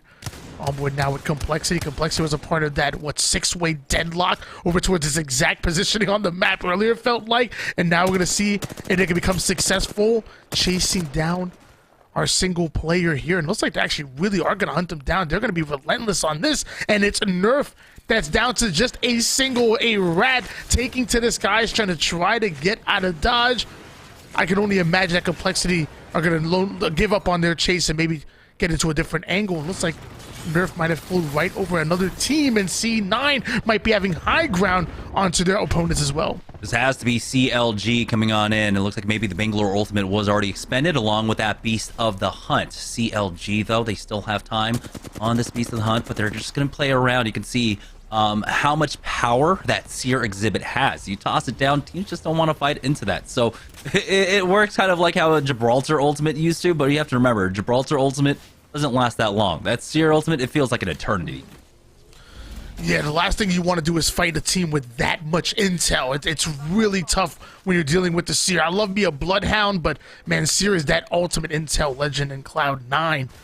Chasing down their opponents, actually going to hop on the Trident, so get a bit of boost when it comes to speed and Complexity. Have not given up. They might have given up on the hunt onto that single player, that rat, but now they're running right into another one. And I love this angle by Muffin, trying to pinch their opponents out, catching multiple different angles, and now you're going to see them squeeze and apply pressure here. Shiny coming right in with the Peacekeeper, shreds the shields of one, and he's not done yet. Lines up yet another one, runs right into a 1v3, but has the backup he's looking for. Bait and switch comes in. Complexity lose out on one player, but they're still having the advantage in this fight. And they're able to back away to the enemy Watson interception pylon. It's a 1v2, so they have their options now to try and approach from 2 different angles. The nades go down, but there is the res to get their third back on up. We'll see if they can go ahead and push down to finish things off, but it looks like the third party might have to be worried a little bit of that here on the northern side, and you can see now Onmu is going to back away, only able to pick up that banner of Vaxlon. 100 Thieves, this is just not going to be their game. Scurry gets thirsted off, and there's really no opportunity for him to go back on in to pick that one up. For SAS here at North Pad, they do find themselves in a fight right now, as they will go ahead and clear out a Seer Exhibit. It seems like, and now start pushing forward here. Mrs. Swarm out, as Snipe Down will go ahead and loot up, and maybe they actually secured a Thirst on this one. I didn't really quite take a look at the kill feed there, but SAS, this is going to be a nice position for them on a North Pat ending. It is Tyson on the other side of this one. A Singularity coming on in, and Joey Blackout ends up going down. Team Liquid will pick that up.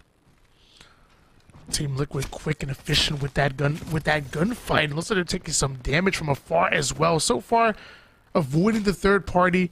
Right into the armory they go. Liquid are going to be able to stabilize here. Right back into their Loba ult as they get their riches from their fights. Meanwhile, 100 Thieves forced to play this out as a rat. It's Onmu. 16 squads remaining. You can only imagine how long he's going to last with all of the Seers that are currently in the lobby. And now we're seeing what might be another battle between Complexity and Mike and Nike, sitting side by side into the, I think call them the Dragon Ball Z ship orbs is where they're sitting so far. We're going to see if either one of them choose to really hard engage, or if they're going to just maybe gentleman's agreement out and agree not to ape either one. Yeah, but I mean, this is Seer meta. So the ape is going to happen here. They go pushing up now is NRG. They secure that kill onto Born, and there's a Thirst onto Blitzen. NRG don't really have to take any risks here, but again, their confidence is so high. They've been able to win week after week after week, and really there seems to be no stopping them whatsoever. And again, riding this momentum, they are in the lead right now with 2 games left to go. They just need to finish off strong. It's so crazy to watch NRG because you kind of alluded to before, you know, how calm their comms are. You know, Sweet is a different kind of IGL. It's not just, you know, quick orders and do as I say. Like, he's giving you his thought process while also making play calls and telling you exactly what he's thinking, and he's able to be so calm under severe pressure, where you have Hao, who's almost kind of almost the polar opposite. Like, Hao, it's very quick, it comes at you, and it is loud. It's really funny to watch those two as IGLs really go up against each other, because you're talking about 2 totally different styles, but both, you know, very effective in their field, and it's, you know, they're 2 of the top teams in the world right now. Yes, the duality of man. TSM here on the wall currently. I mean, this is a position that Renegades would usually be playing off of. It's so strong. You can see why Renegades like that, especially for these northern circles. They have a lot of options over here. But for Cloud9, they're still here on the southwest side of the map. Is this just like the never-ending fight with CLG? I think it is. We've got the Bangalore ult down. We've got the Bloodhound scan, and it is CLG. This 50-50 has been going on for the last 6 minutes. Who will win? Find the next episode of this 50-50 between CLG and C9. CLG immediately taking the low ground. Smoke's going to come in, and now you have the intel coming from the Crypto and the Bloodhound, which is really nice. And they're going to use that intel to find an exit route right towards the edge of the zone. But round number 2 zone should be closing in here, so CLG might be momentarily able to regain, but now they're going to be taking some damage. Meanwhile, C9 are taking height right above them, holding on to the high ground, just waiting for the opportune moment to close in. We're trying to find some angles as Valkyrie. Love these cheeky plays, but can't quite find one just yet. Zach Mazer still angling them out as well, so surrounding your opposition, squeezing them in. Eventually, C9 should find the crack they're looking for. Oh man, this is such an awkward fight, but you can see the smokes actually paying dividends for them, as Zach Mazer will go down, and now there's only 1 player remaining. They've only traded for 1 here. Never mind, it's down to a 1v1, and Mamba will clutch up for CLG. Cloud9 are out in 15th place. Only pick up the 1 placement point there. Now, Renegades making their way into the wall, and you know, this might be the push to try and evict TSM. Just a little bit of delayed one, but they have to deal with another team first. Looks like Smoke's out as the scan comes down. Renegades trying to deal with this one. They do have at least some thermals, some digi threats here. It's going to be G2 on the other side of this one. On the wrong side of this one here, as Nathan finds a nice high ground angle up against G2. That's going to be 2 knocks, and now leaving Chaotic to himself for G2. name a better duo than NRG and perfectly positioned on their opponents because NRG played that to perfection. Quick and efficient, and now just one more player they have to deal with. And with that Seer, they know exactly where he's going. And Nathan peeks right through the window, little creeper to take down G2. Down to 13 squads we go. And so far, nobody in position of getting into the third party. And even if they were so quick and efficient, NRG are ready to fend it off.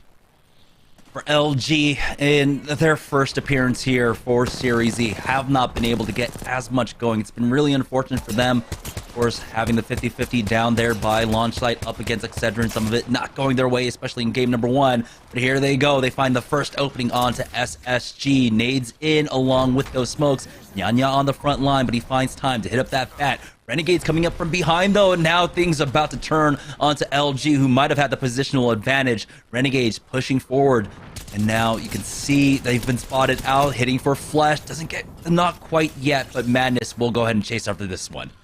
The only thing more dangerous than a Renegades is a Renegades with nothing to lose. They're sitting towards the bottom half of the leaderboard. They have to find their way forward. The only thing they're going to find is a knock onto Madness. Pow Pow taking so much damage. Down to one shot he goes. Luda ends up getting shredded, and Renegades end up going down. Luminosity introducing himself to Series E Pro Night. And NRG cleanup CLG, no issues whatsoever for them. Here's Excedrin coming in for the third party up against LG, but LG had plenty of time to go for the reset and also just back away from this fight. You can see Kim Chi Lee not able to spot them out. There we go, finally spots one, but his teammate gets in the way of that, eating a few bullets there. Now so does Cruisin' from the other side. Fortunately, and so Excedrin have to slow things down, even though they've got the exhibit. They're missing out on crucial timing here. You can see now the reposition coming out from LG. The Arc Star right on top of Kim Chi Lee, forcing him out of height. A few more seconds, and he will have that gravity lift once again. Getting that crack might buy him some time to try and creep up, but you can see LG are able to make it out. No, it's SSG backing off. Excuse me. I got lost in that entire exchange. LG, though, still survive here. The pings are coming in. LG getting the information that they need to push forward here. Round number 3 zone closing in, and we still have 11 squads on the map. Luminosity want to try to find their way into the zone, but they will have to fight for it. As we said before, every inch on the map is earned, never given. Meanwhile, turns all the way down to one shot and in the skies, trying to stay alive. Can't quite make it to the platform, but the low ground might be exactly what he's looking for. Nerf playing as a rat at the moment, having a bunch of cells, no batteries, but the Phoenix kit should be able to get him to full shields. But again, we talk about ratting in Seer meta is so tough. It's only a matter of time before you get spotted. He survived, though, from, what, 19th now here at 11th, so still not quite at the placement points you want, but might be able to just sneak into that little bit of corner, a little bit of that choke there, as we do have the skyward dive coming out from Team Excedrin. They've got to be careful. Don't know exactly where TSM moved out from here. It looks like a lot of these ships might be open. Never mind. All of them are taken up. And so now Excedrin are going to have to fight for one. But I don't know if they're going to have any time to fight. Kodagami is the first one to fall. Lurpy G picking up that one. It's complexities. Part of the squad. Or one of the many squads taking apart Excedrin. Excedrin and Nerf end up going down. It's going to bring them down to 9 here. Mike and Nike also not too far behind. They're pinging left and right, going to try to find any kind of damage that they can, but looking from afar, because right now you're looking at the position within the zone. You have 1 minute and 29 seconds before that zone closes in, and Mike and Ike are still going to be comfortable within that round 5, so they're going to sit from afar. They're going to do the damage possible. Meanwhile, TSM want to try to climb their way in. I believe 100 Thieves, which so far was only able to spot one player, looking to make it within this circle as well. TSM really going to have to fight, and 100 Thieves are playing as a single, but it is a Watson, so they will be able to at least hold this down, make a little mini fortress. I'm still liking where 100 Thieves are right now, and eventually TSM are the ones who really got to have to hard fight Mike and Ike, who have been red hot all tournament long. Yeah, so we're down to 9 squads, so 2 rats, Onmu along with Nerf here at this point, but it's just a matter of time. Onmu is in the middle of things, and you know, at least he's on the Watson, right? So he's got all these doors covered. He might not have teammates to help him cover all these angles, but at least he has these fences set up. For NRG, though, they ended up losing out on one. It's NRG versus LG at this point, but LG already have man advantage now as Enemy ends up going down. Sweep picks that one up. The third party from dropped as well will help things out. And now you're going to see LG trying to full commit onto this one. But no, NRG survived the day. They'll be able to get the res on to Gilderson's quick armor swap there, just to reset in case as he hits that medkit. TSM half creep their way on up underneath one of these shuttles here, slowly clearing out these traps. And I believe this is the one with Onmu by himself. NRG end up surviving that engagement with multiple teams, and somewhere out there, Mike and Ike are slamming the table because they want them to go down. Mike and Ike 6 points behind NRG. 100 Thieves still ratting it out. SSG looking to get involved. Looks like Sweet is going to end up going down here. So SSG coming out hot with the vote. And now Horizon might be the final player alive, trying to find him. Finally, NRG end up getting eliminated. But Frexes might end up going down because of it. So both teams right over to the lobby. Just one placement apart, and down to 6 squads we go. SAS still one of those 6. Well positioned over towards the back of zone, but looks like they want to hold the team out there to try to make it out of that armor. I wonder if it was our Loba team from earlier. This is huge. SAS, they have a great angle. They can try and play slow side to go over towards the north where this ring is pulling, but they want to take their time here on the south, really try and deal with the squad, pick up a few kill points. The game has not been that interesting for them because of the ring pull to the north. They haven't had as many opportunities to try and get into fights. So these are some necessary kill points that they do need to pick up at this point, but they already have their kind of rotation set out for them. It's going to be an easy one, just sliding up from the west side. 100 Thieves do end up getting taken out. TSM were able to spot them, but take a look at that knock coming out from Team Liquid onto Slurpee G. Liquid now with the advantage, and this is why SAS wanted to deal with them, but Sykes ends up going down. The 1-for-1 exchange, but they have the ground, they have the coverage to work with. You can see this high ground coming out from Team Liquid now, allowing Sykes to get back on up, and oh boy, you can see SAS now do not have an option. It's just Albert Laley, their Complexity are playing on the north. SAS thought they had time to punish their opposition, but sadly their time was up. Liquid ended up coming out on top, able to squeeze them in, but that was after a knock coming out of nowhere from a third party in 19 seconds. We still have to see Team Liquid try to make it towards the zone. TSM still fighting over towards the low ground. They've been here this entire time because Mike and Ike are so patient, holding them out, but down to 4 squads we go. Burrows has to do damage as the Valkyrie has to open things up for the rest of his team to come in, and that's exactly what he does, down to almost one shot, but able to answer right back with the Volt. And it looks like Hal's gonna take to the skies as well. So Mike and Ike might end up going down here as MJ does end up doing so, and TSM still have 3 members alive. Verhulst just applying pressure right now. Hal should have his Q up fairly shortly here to try and deny the res if Mike and I go for it, but Verhulst is just challenging the door, gets that knock.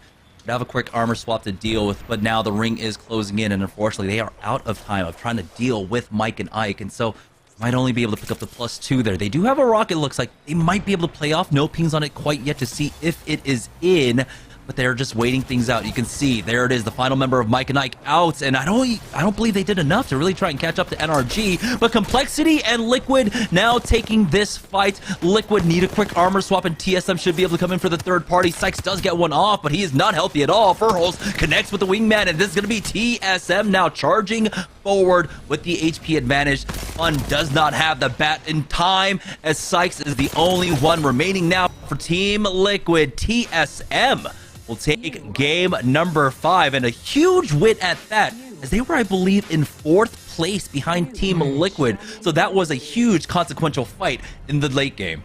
It was a battle between our 3rd and 4th place team. They were only separated by 2 points. TSM were behind, but I can only imagine they should be able to usurp them and maybe get into the conversation of NRG and Mike and Ike, because like you said before, Mike and Ike might have went down in 4th place, but I'm not sure how many kill points they were able to accumulate. TSM, they played that well. You remember before, Mike and Ike were in the zone. They were holding them out towards that Dragon Ball Z spaceship, and it felt like it was only a matter of time before Mike and Ike should have been able to deal with TSM having to fight in from the zone, but TSM played well. They played that low ground for so long and stayed alive, even though all of that action was going on around them, and eventually TSM take down Mike and Ike and eventually make it through the rest of the lobby as well.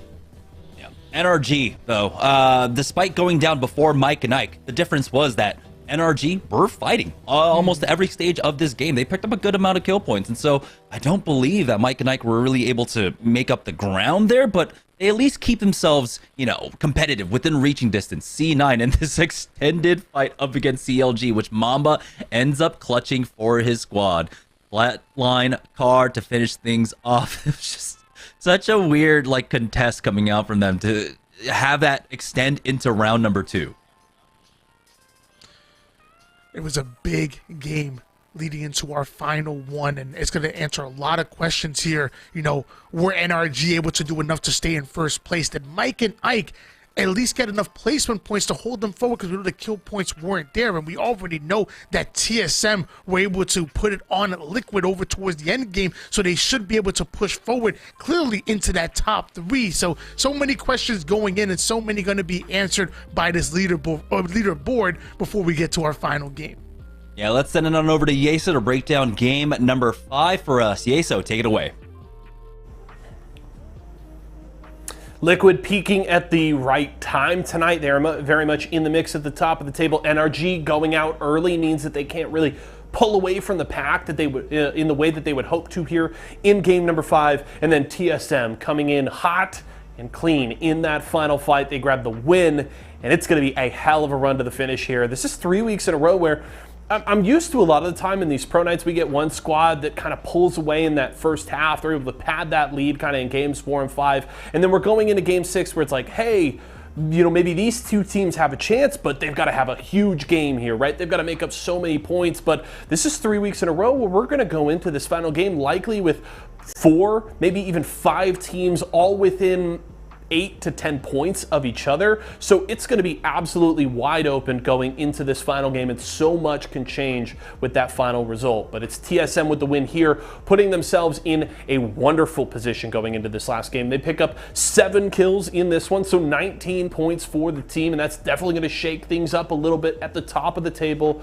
on our Mobile 1 leaderboard. Verhulst leading the way. Of course, you see him carrying around that Volt. If it is, if the Volt is ground loot, it is a Verhulst meta for sure. It is a weapon that he has been well known for since his early days on Team Intel, and he continues to excel with it here on TSM. Let's take a look at our Mobile 1 high performance moment, and it's a look here at TSM closing things out. They've already finished cleaning up Mike and Ike elsewhere, and you've got Liquid and Complexity duking it out here, and Liquid doing a good job of finishing that fight and having everybody up, but the problem is Verhulst able to get that initial knock before Team Liquid can find any sort of safety for a reset here, and then it's just Fun and Sykes trying to hold it down for Liquid, keep them alive in this game, but the push is just wonderful from the side of TSM, and they come in and clean everything up. You can see right here even the armor swap coming through, but there's just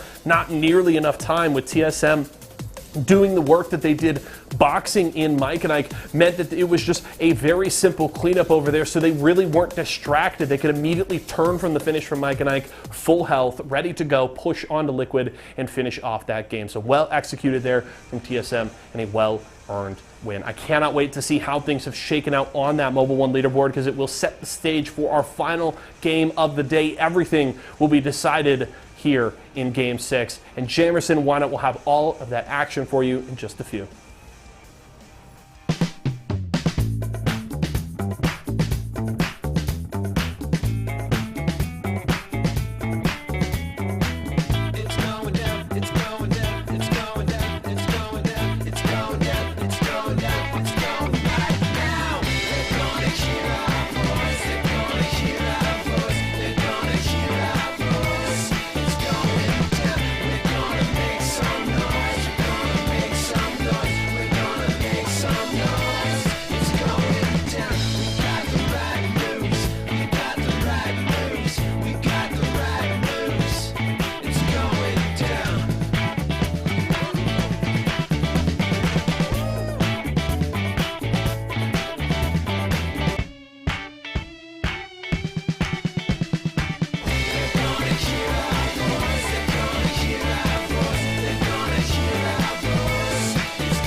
Welcome back to Series E. It's another week where our top of the leaderboard is just so close. Let's check in with the Mobile One leaderboard before our final game of the day.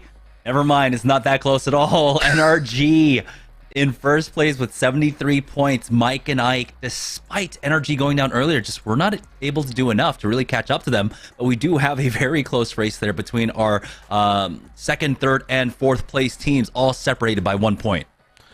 That's pretty insane to think about. Just 1 point between second, third, and fourth place. And even fifth and sixth are tied up at 38 apiece. We're still within the conversation of being within the top three. So as of right now, NRG once again running away with it like they did last week. It was an 89-point win for them, and they're looking to replicate that same success. We're going to find out if Mike and Ike or TSM or anybody else can have a huge game, maybe knock them out early, and try to take over that number one spot.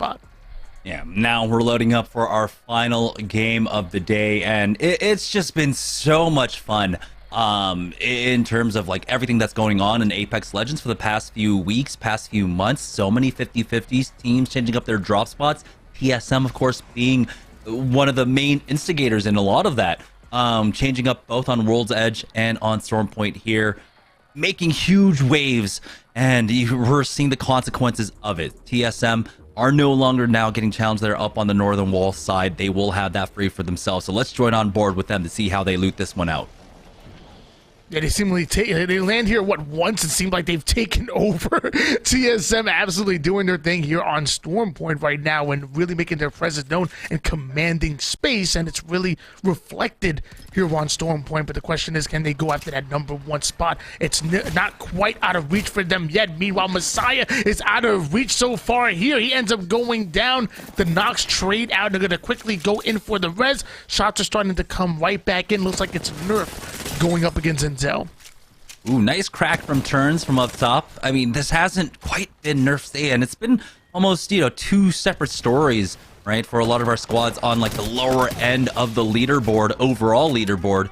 And now Nerf are trying to turn things around because they know with 4 days of regulation play after this, they're going to have to make up for lost time, especially in tonight's games. Right now, though, they just need to finish out this 50-50, but getting a little bit more dangerous. You can see, does Forsey not have anything to fight with right now? Because he hasn't actually pulled out anything yet. So he might just be looking for the melee, try to rush down, and maybe just play off the body himself. But you can see Turns is the one that's going to hold the angle as they try to go for that res in just a moment. They hit that Seer Q just in time as well onto the last member of Team Intel.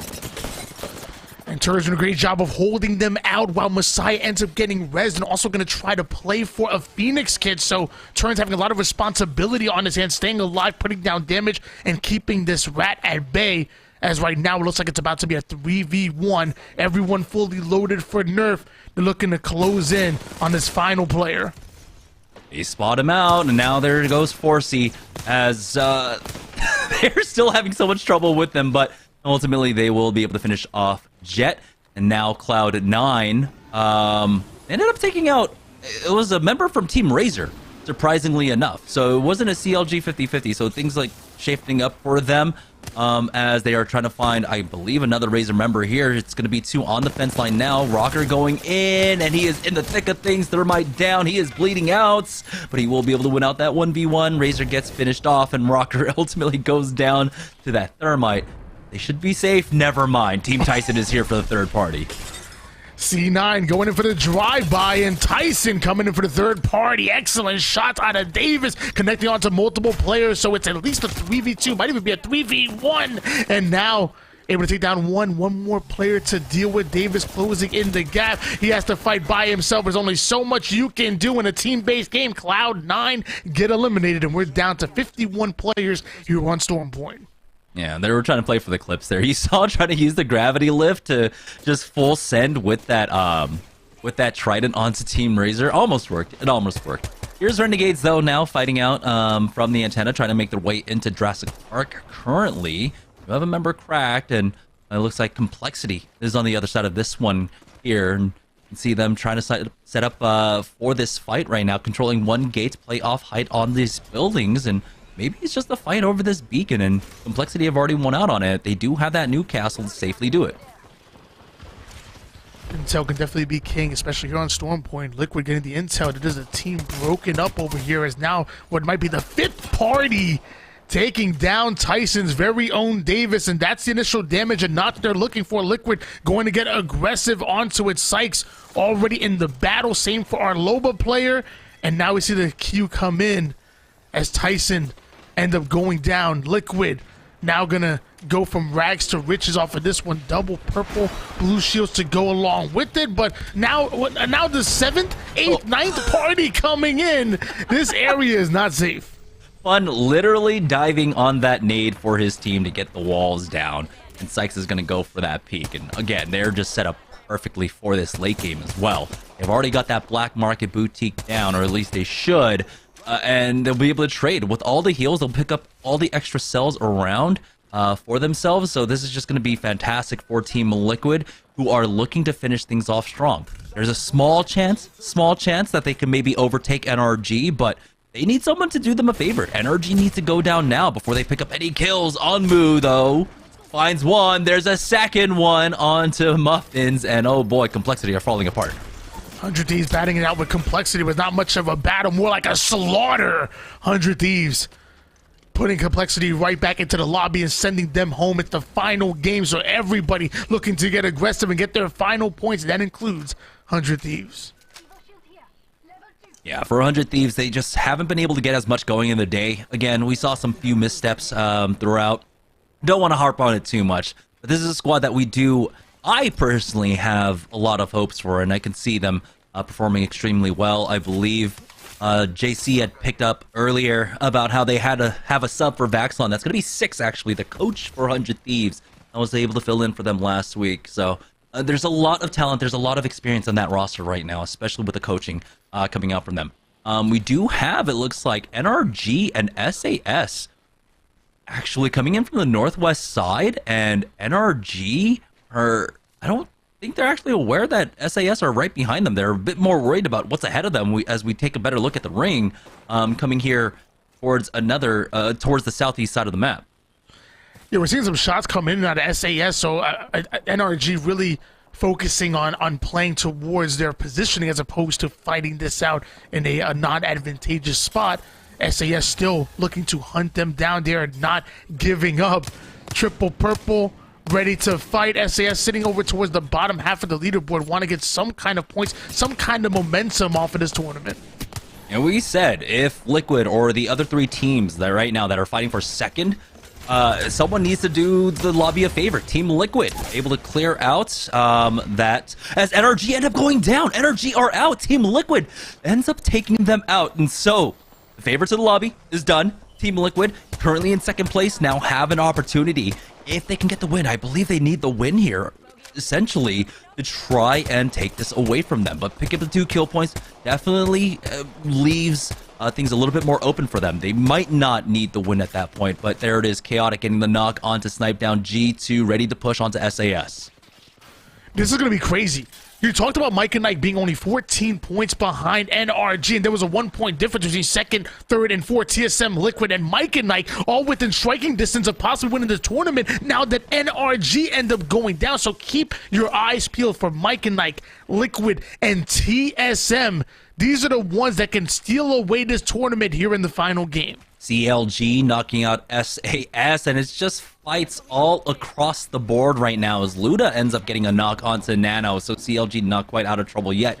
Stuck inside of the armor. You can see, unfortunately, Nano is stuck outside. The nades are coming in, but here comes the peek out. Demi gets shot from the other angle, though. Renegades into 2v2 now charging forward. There's an arc star, but Pao is there, taking the 1v2 right now by himself. He's using the movement, but it's not going to be quite enough. Demi ends up trading, though, as Luda now comes down to a 1v1 with 1 HP in either side, just playing off the knock shields now. Playing off the knock to perfection. Both of these teams very capable in fighting. We've seen Dimmy do this time and time again. The nade starts to go in. That's a well-placed one. Not sure with the exit point that Luda's going to be able to go after Dimmy. Now able to play the full heal off of that damage. And now with more arc stars flying, looking to get aggressive, angling him out. The wingman shots are coming in. Does damage to the knock and the player. Dimmy going to play this so patient. Finishing off, but hold on. Dimmy ends up getting ripped. Luda now going to try to go in, and even though Dimmy were able to play off the arc stars, able to get the angle out, able to put in shots with the wingman, somehow Luda comes out on top, and CLG end up getting eliminated. And Renegades were able to play off that knock shield of POW extremely well. Luda avoiding a lot of the damage from the arc stars, even though he was backed into the corner. One difference, I think, is just that the missile storms were in play. Neither side really going for that. It might be maybe because the clearance doesn't allow you to get that full connect, and maybe you don't want that visual clutter, but I feel like you should at least try to go for that. Try to see maybe if one missile somehow sneaks in, get some damage off. But for Renegades now, it's all about trying to recover, and they're going to go ahead and back off, get Madness back into the game. They've got that respawn beacon just off to their west, right outside of Cenote Cave, taking a better look at this ring. You can see a little bit of checkpoint is in, and TSM is looking for a fight there, and they're going to find it. That's going to be Messiah going down. And TSM are definitely one of the teams that are currently in the hunt for first place right now, so this is going to be big for them. It's Nerf that they're hunting down at the moment, already within the circle here, but we see him start to queue around here just to make sure that the 6 is covered and that they can really safely go after this fight. How now going to full punish Messiah for going down, ends up being eliminated, and still with the 12 squads. And hold on, Sentinels might be trying to find an angle as well.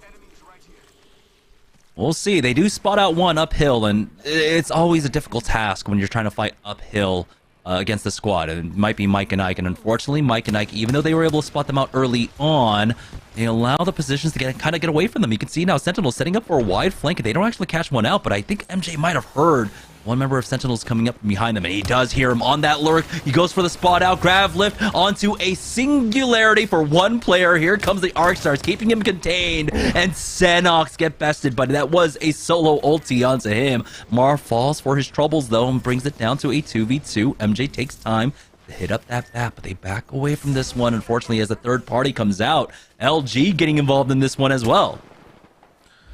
Well played by MJ off of Mike and Ike, but even better played by LG because they're fully loaded and they're ready to get involved. And so is that tree blocking the line of sight. But luckily it's Valkyrie, so off to the high ground they go to look down at their opponents. Yanya getting right into the action. Car shot starting to connect as Luminosity are looking to punish their opponents. Oh, you gotta heal soon. Yanya, there you go. Okay, thank goodness. I thought he was gonna miss the timing. This is still a little bit close, but yeah, it was a little bit worrisome. I thought they were kind of letting the momentum get away from them and getting caught up in that, but Enemy and Yanya will be able to hit that, as it was playing a bit more safe in that regard, but hit for flesh there. Now the pressure is on to that squad. Sentinels ends up getting finished off now. We're down to 11 squads remaining.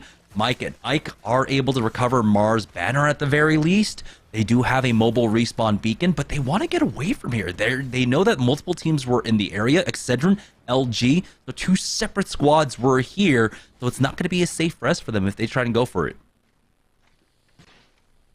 Mike and Ike, Liquid, and TSM. So the ones in the conversation of winning this game, as NRG did end up going down. Excedrin in the mix as well. At least in the gunfight, I should say. Charged rifles are out for Excedrin, and so is the R301 out of Lee. You're seeing them really focus onto this backside. You can tell that they're looking for a rat that's trying to make their way in. And hold on, it might not be a rat. It might be Mike and Ike coming in. Wingman shots already coming out, looking to take to the skies. The nades start to fly in. It's how MJ starts all of these engagements. Mike and Ike just trying to make it within the zone, but being held out by Team Excedrin. Big cancel on that heal, but MJ still has time to get it off. And that was very, very close. Mike and Ike might have just gone down to the ring, to the sear queue there. And MJ will go ahead and change up his angle now, come in from the other side. They did not need to commit onto that one. Excedrin are the gatekeepers here. Might do TSM and Team Liquid a favor, or this could just be more points going over to Mike and Ike. We'll see, though. Excedrin already had that high ground angle getting challenged now. Kim Chi Lee is forced down. That gravity lift is still available for them to take. MJ now uses one of his own, gets the heady there, cracking and getting the knock onto Cruisin'.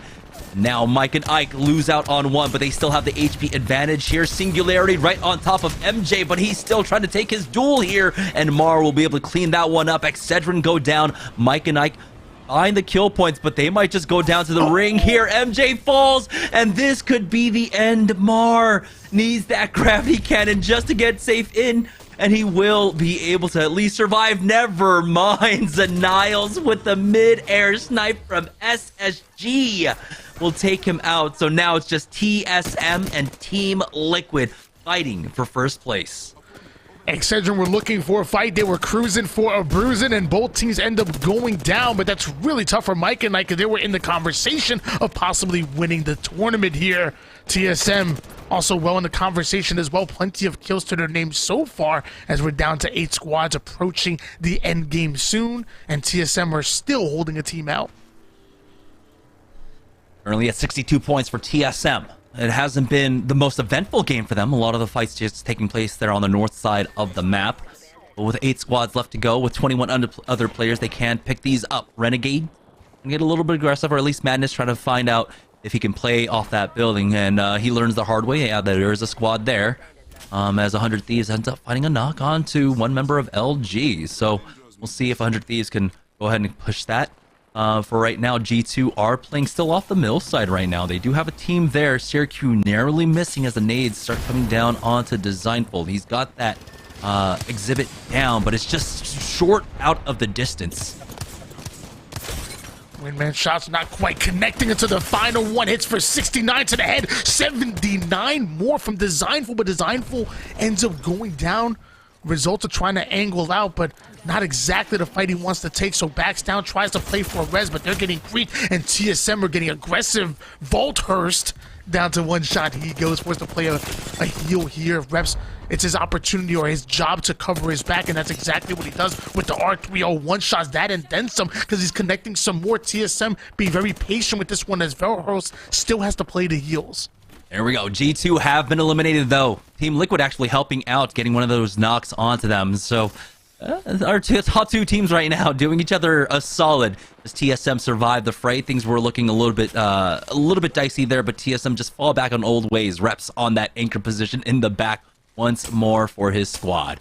Here we are in round number 4. We're down to 7 full squads remaining. The ring is about to begin closing, and it's 100 Thieves right now in position, looking to gatekeep a squad with this bow check bow for Onmu, excuse me. Here comes the smokes, but doesn't spread quite enough yet, and they'll be able to change out this angle. You can see the missile storm. I don't think it quite connected there, but there is the crack onto one. Now that might be able to finish them off, but you do have, there's the knock onto Yanya, the Bangalore Rolling Thunder coming out, and Onmu doesn't get the interception pylon down in time, as SSG are coming up behind them. Here comes another Rolling Thunder. He's definitely going to have to throw down that interception pylon now.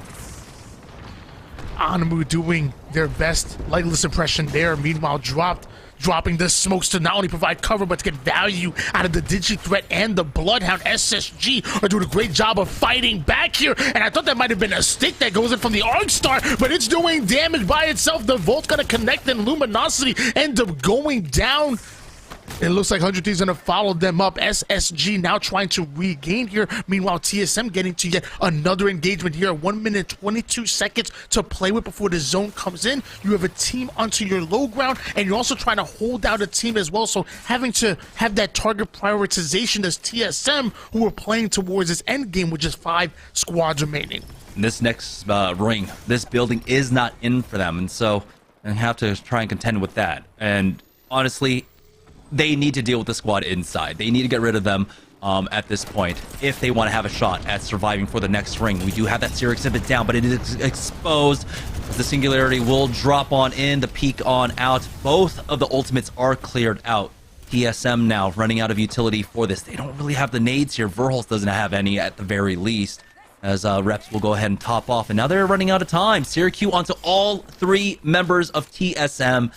Things are looking a little bit dire here as they're running out of time. 29 seconds remaining, heading off the helmets just to get cooldowns a bit faster, but you can see TSM, they've got multiple squads they have to deal with now. They ran out of time. This is looking so troubling. This might be a Team Liquid win.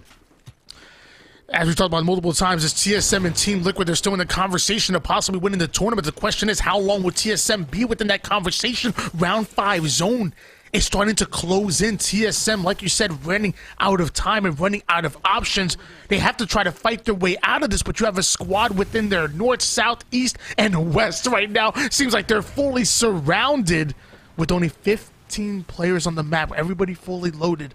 And TSM now in the fight within 30 seconds within the zone closing in. The car doesn't end up connecting on multiple players. Flatline's gonna go right into our Gibby player. The biggest target ends up going down. Sung and Blitz end up getting eliminated there, so there's only one more player that TSM have to deal with, and Renegades looking to get involved as well. They try to come in for the third party, but now they have set up this angle. Imperial Howl will go down. Renegades, can they do Liquid a solid here? Take them out. PayPal's at the ready. Refs has fallen at next. Now it's just Verholst remaining, but he will fall. TSM go down in third place overall. Team Liquid with 72 points. There's 6 kills left here. There's also another 5 placement points, or 6 placement points, excuse me, for them to pick up. So multiple ways for them to try and secure first place, I believe, up against NRG. I can't quite remember how many points they had. I believe NRG only ended up getting 1 placement point in this game. Right now, Liquid, this is their moment. This is their opportunity. Another win here. Our second win of the day for them. We'll be able to secure it. With TSM going down, Team Liquid are the big victors in that engagement, but they still are not comfortable just yet. A win here is what they're looking for. Triple red so far is Team Liquid, as they've played so lights out, not only in this game, but this entire tournament. The wingman shots of Sykes is ripping apart the shields of his opponents, while Team Liquid also holding on to that ultimate positioning, just daring that team to push forward. Wingman still out. The Valkyrie gonna fire off a couple of warning shots. Round number 6 zone is closing in, and Liquid are ready to get some kill points here. If we have a gold helm for fun, that means he'll have another Newcastle wall to set up for this final ring. It is closing up now. Sykes goes down. Renegades finds that, and now they are pushing onto the low ground here. We do have the nades and the arc stars. That's the Loba, the power of the Loba, helping them out just to try and stabilize here. But oh no, the COD timing coming out from Nocturnal is dropped now, makes the push onto them. Frex finds one more. SSG about to play spoiler up against Team Liquid, who are trying to get in, and Liquid get knocked out. NRG ends up securing first place off of the push from SSG, but now they're not going to have the opportunity to try and play for first themselves here. Renegades looking to at least finish off in the top 10 with this win in just a moment, but they have to deal with this Newcastle wall. Is the final fight and our final game of the week. Renegades with the man advantage. The res has not gone through quite yet for the SSG side, but you can see these Newcastle walls proving to be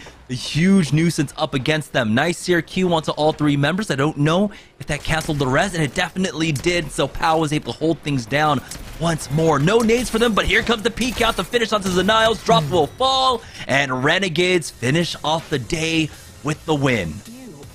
Liquid was seemingly thanking Renegades for coming out and really griefing TSM right there, but then cursing them in the next engagement as Renegades set their sights right onto Liquid, and not only them, but also the entire lobby. Renegades having a slow start compared to last week, definitely finish off strong with a big win and going up against some very capable rosters.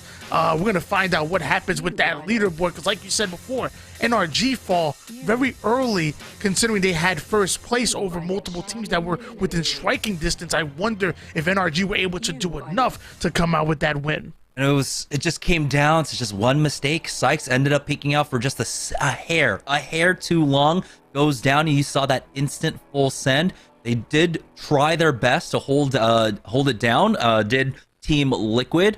This was an awkward fight for Cloud9 after they wiped Razor, the third party coming out from Team Tyson. This is a third party that eventually turned into a 4th, then a 5th, then a 6th. There was so much area that people were fighting over to claim here, and eventually Tyson were able to deal with C9, but then you see that then Liquid coming in quick, and they're the ones who not only are able to third and fourth party here and maybe get value, but they're also able to make it out of here alive, which was most important because that kept Liquid within the conversation of ultimately possibly winning the tournament. 100 Thieves were also involved. There were plenty of teams trying to get their points there, and really excited to watch that final game as everybody just emptying the tank, full sending it to get their kills. Yeah, this was definitely an awkward game, and this did look a bit more like what we were used to in this year meta, just fights on fights on fights. Already, you can see here, round number 2, we were down to 13 squads. This fight between Renegades and was, I believe, CLG on the other side of this one, so Renegades able to come up on top of that one, and that clutch up was the reason why they were able to secure that. But, I mean, what an amazing day. It wasn't just the complete NRG show. We had a race to the finish, essentially, at the end there.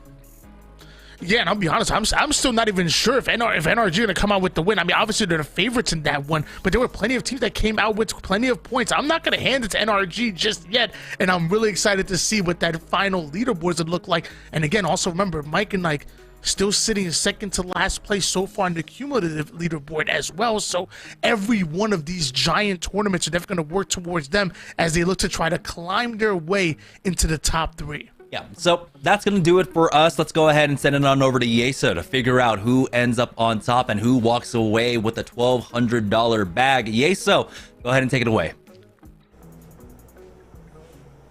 Thank you, gentlemen. An incredible run to the finish there in our final game of the day. Congratulations to Renegades grabbing that final game, and we've got a lot to talk about here. First, let's look at our champion squad. Let's see what Renegades were able to do in this final game. We'll take a peek at them before we really jump into the nitty-gritty here at the end of the day, because with 6 games in the books, it has been an incredible run to the finish here. So let's look at that champion squad real fast here, what Renegades was able to do in this final game, and there it is. So they pick up 8 kills for themselves, Luda leading the way with 4. Of course, Renegades, as Jamerson and Why Not aptly pointed out, they've been looking really good lately.